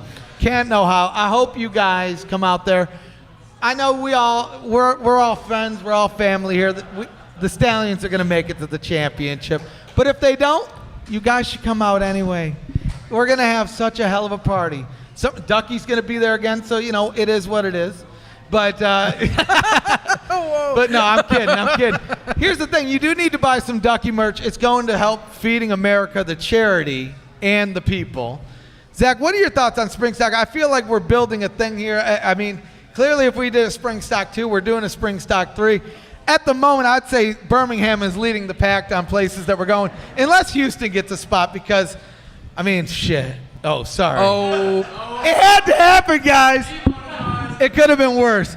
We're throwing a hell of a party in Houston whenever that happens. But until then, I think it's going to be hard to say no to coming back to Birmingham in one way or another. Collecting myself after what you did. No, look, it will be really hard not to come back here. Without any question in my mind, it has to be, again, put back in the same beat because we love coming here. I can't say that enough. We love coming here. We really do. So, unless he gets Houston, because he's told me some wacky stuff about the things he's got with the Texans fans out there. But we're throwing a party. Other than that, I mean, we're going to keep doing SpringStock. We love this. This is a great event. We love having fans out. We love talking with people that we talk to every day and growing a community. And SummerStock the same. And here's the thing. What a hell of a league the USFL is talking about. Like, look at what they've done for us. They hooked us up with guests. Let's be honest, man. I mean, helping out fan engagement, helping out, like, this is something you're not going to get with the NFL. The NFL isn't just going to say, hey, you guys are throwing an event for the Super Bowl. Here, let me give you a whole bunch of our star players on game day. day. It was, to put in perspective, it was only a few years ago I was watching Bo Scarborough play for the Detroit Lions and going, man, that guy has some potential. I love see him, just not against Chicago. And I had no thought in my mind that I would ever think I'd talk to a player with that caliber of status with Alabama football. Oh, sure. In my life. That is something that's a little surreal to me. Talking with McLeod Bethel Thompson, talking with people like say him, talking with Jamar Smith or guys like that were in these football games, talking to players about their lives, their passions, what they want to go to. That's so rewarding, and I never thought I'd be able to do that, and I'm lucky to do it with you. Likewise, buddy. I mean, the internet is such a wacky place. We would have never known each other had it not been for the internet and spring football. Who would have thunk it? Who would have thunk it, man? Who would have thunk it? And for the same thing, for anyone if there's a USFL member watching in here or on the stream, you guys rock. This stuff here, these banners, the giveaway items, the support with the players, the year over year, we love your league, and you guys, we got to give praise because you've been giving love back to us, and we can't thank you enough for that. 100%. Now I'll tell you, I don't know, one of these helmets might be missing when you come back. It wasn't me. I will put on record, I will play nice, and these helmets will, in my eyes, be here. I don't know about him, but I will at least leave my hands alone off the helmets. As much as I love that painted helmet of these Breakers ones. These are beautiful helmets. These are beautiful helmets.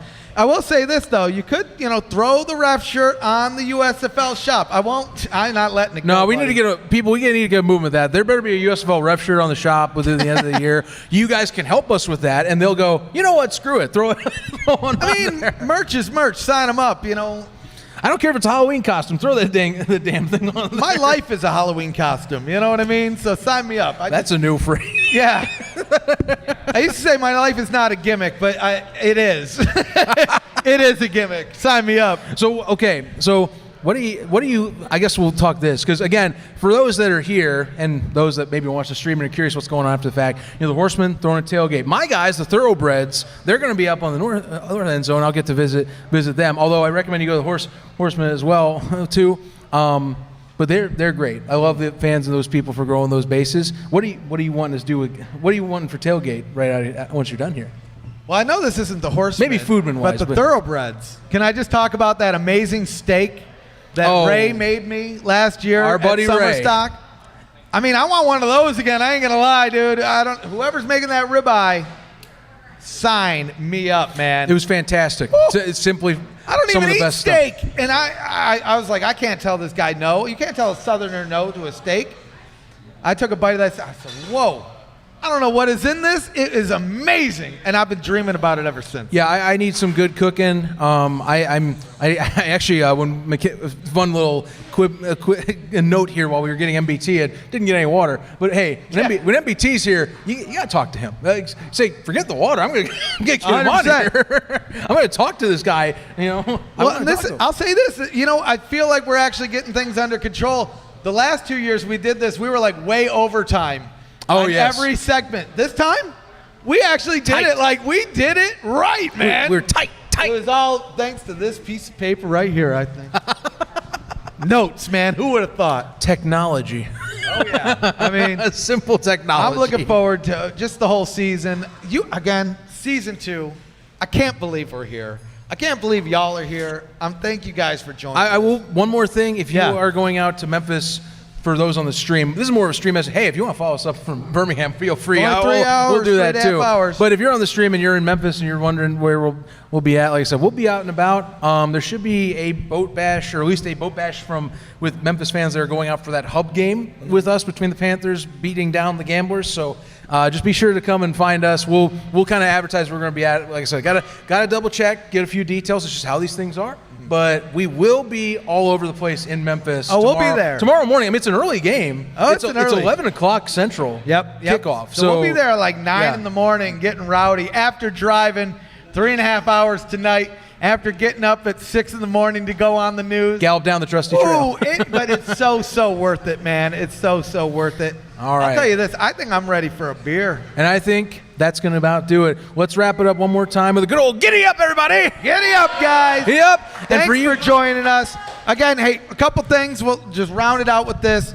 At USFL Podcast. Make sure you're following us. Facebook, Twitter, Instagram, even the TikTok.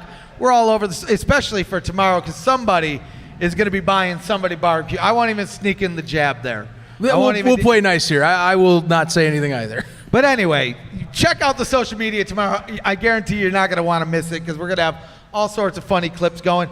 Social media tonight should be fun, too, for the opening game. Well, the opening game in Birmingham, at least. YouTube, again, you're watching us live. If you're not here in person, make sure you click subscribe. Click the bell. It builds morale. Here's what else you can do. Hit that like button. What do the kids say? A like spike? I don't know. Do it. Sign you up. It feels good. Maybe? It feels good to feel good. It feels better to feel better. Sign you up. Spreads the word about us, too. Oh, yeah. And here's the thing. You click the bell. It lets you know when we're live. Like SpringStock and SummerStock, too, coming out. We should have details on that in the near future, but we're working on a couple of little goodies. I mean, we did 2 days for SpringStock. This year we did 2 days for SummerStock. Last year, feel like we probably got to do 2 days for SummerStock. So we'll figure out all the deets as they come in. But any parting words before we head off into the abyss here? We might be preparing for SummerStock, but you know what? And much like all of you, enjoy the ride for this second year. And I promise you, what we've talked with the league members, what we've talked with everybody, it is going to be bigger. It is going to be better. It's going to be goddamn amazing football. And you're along for the ride, and you're not going to miss it. Hey, at least I'm not the only one, guys. Sign them up. Well, everybody, until next time, sign you up. Let's go.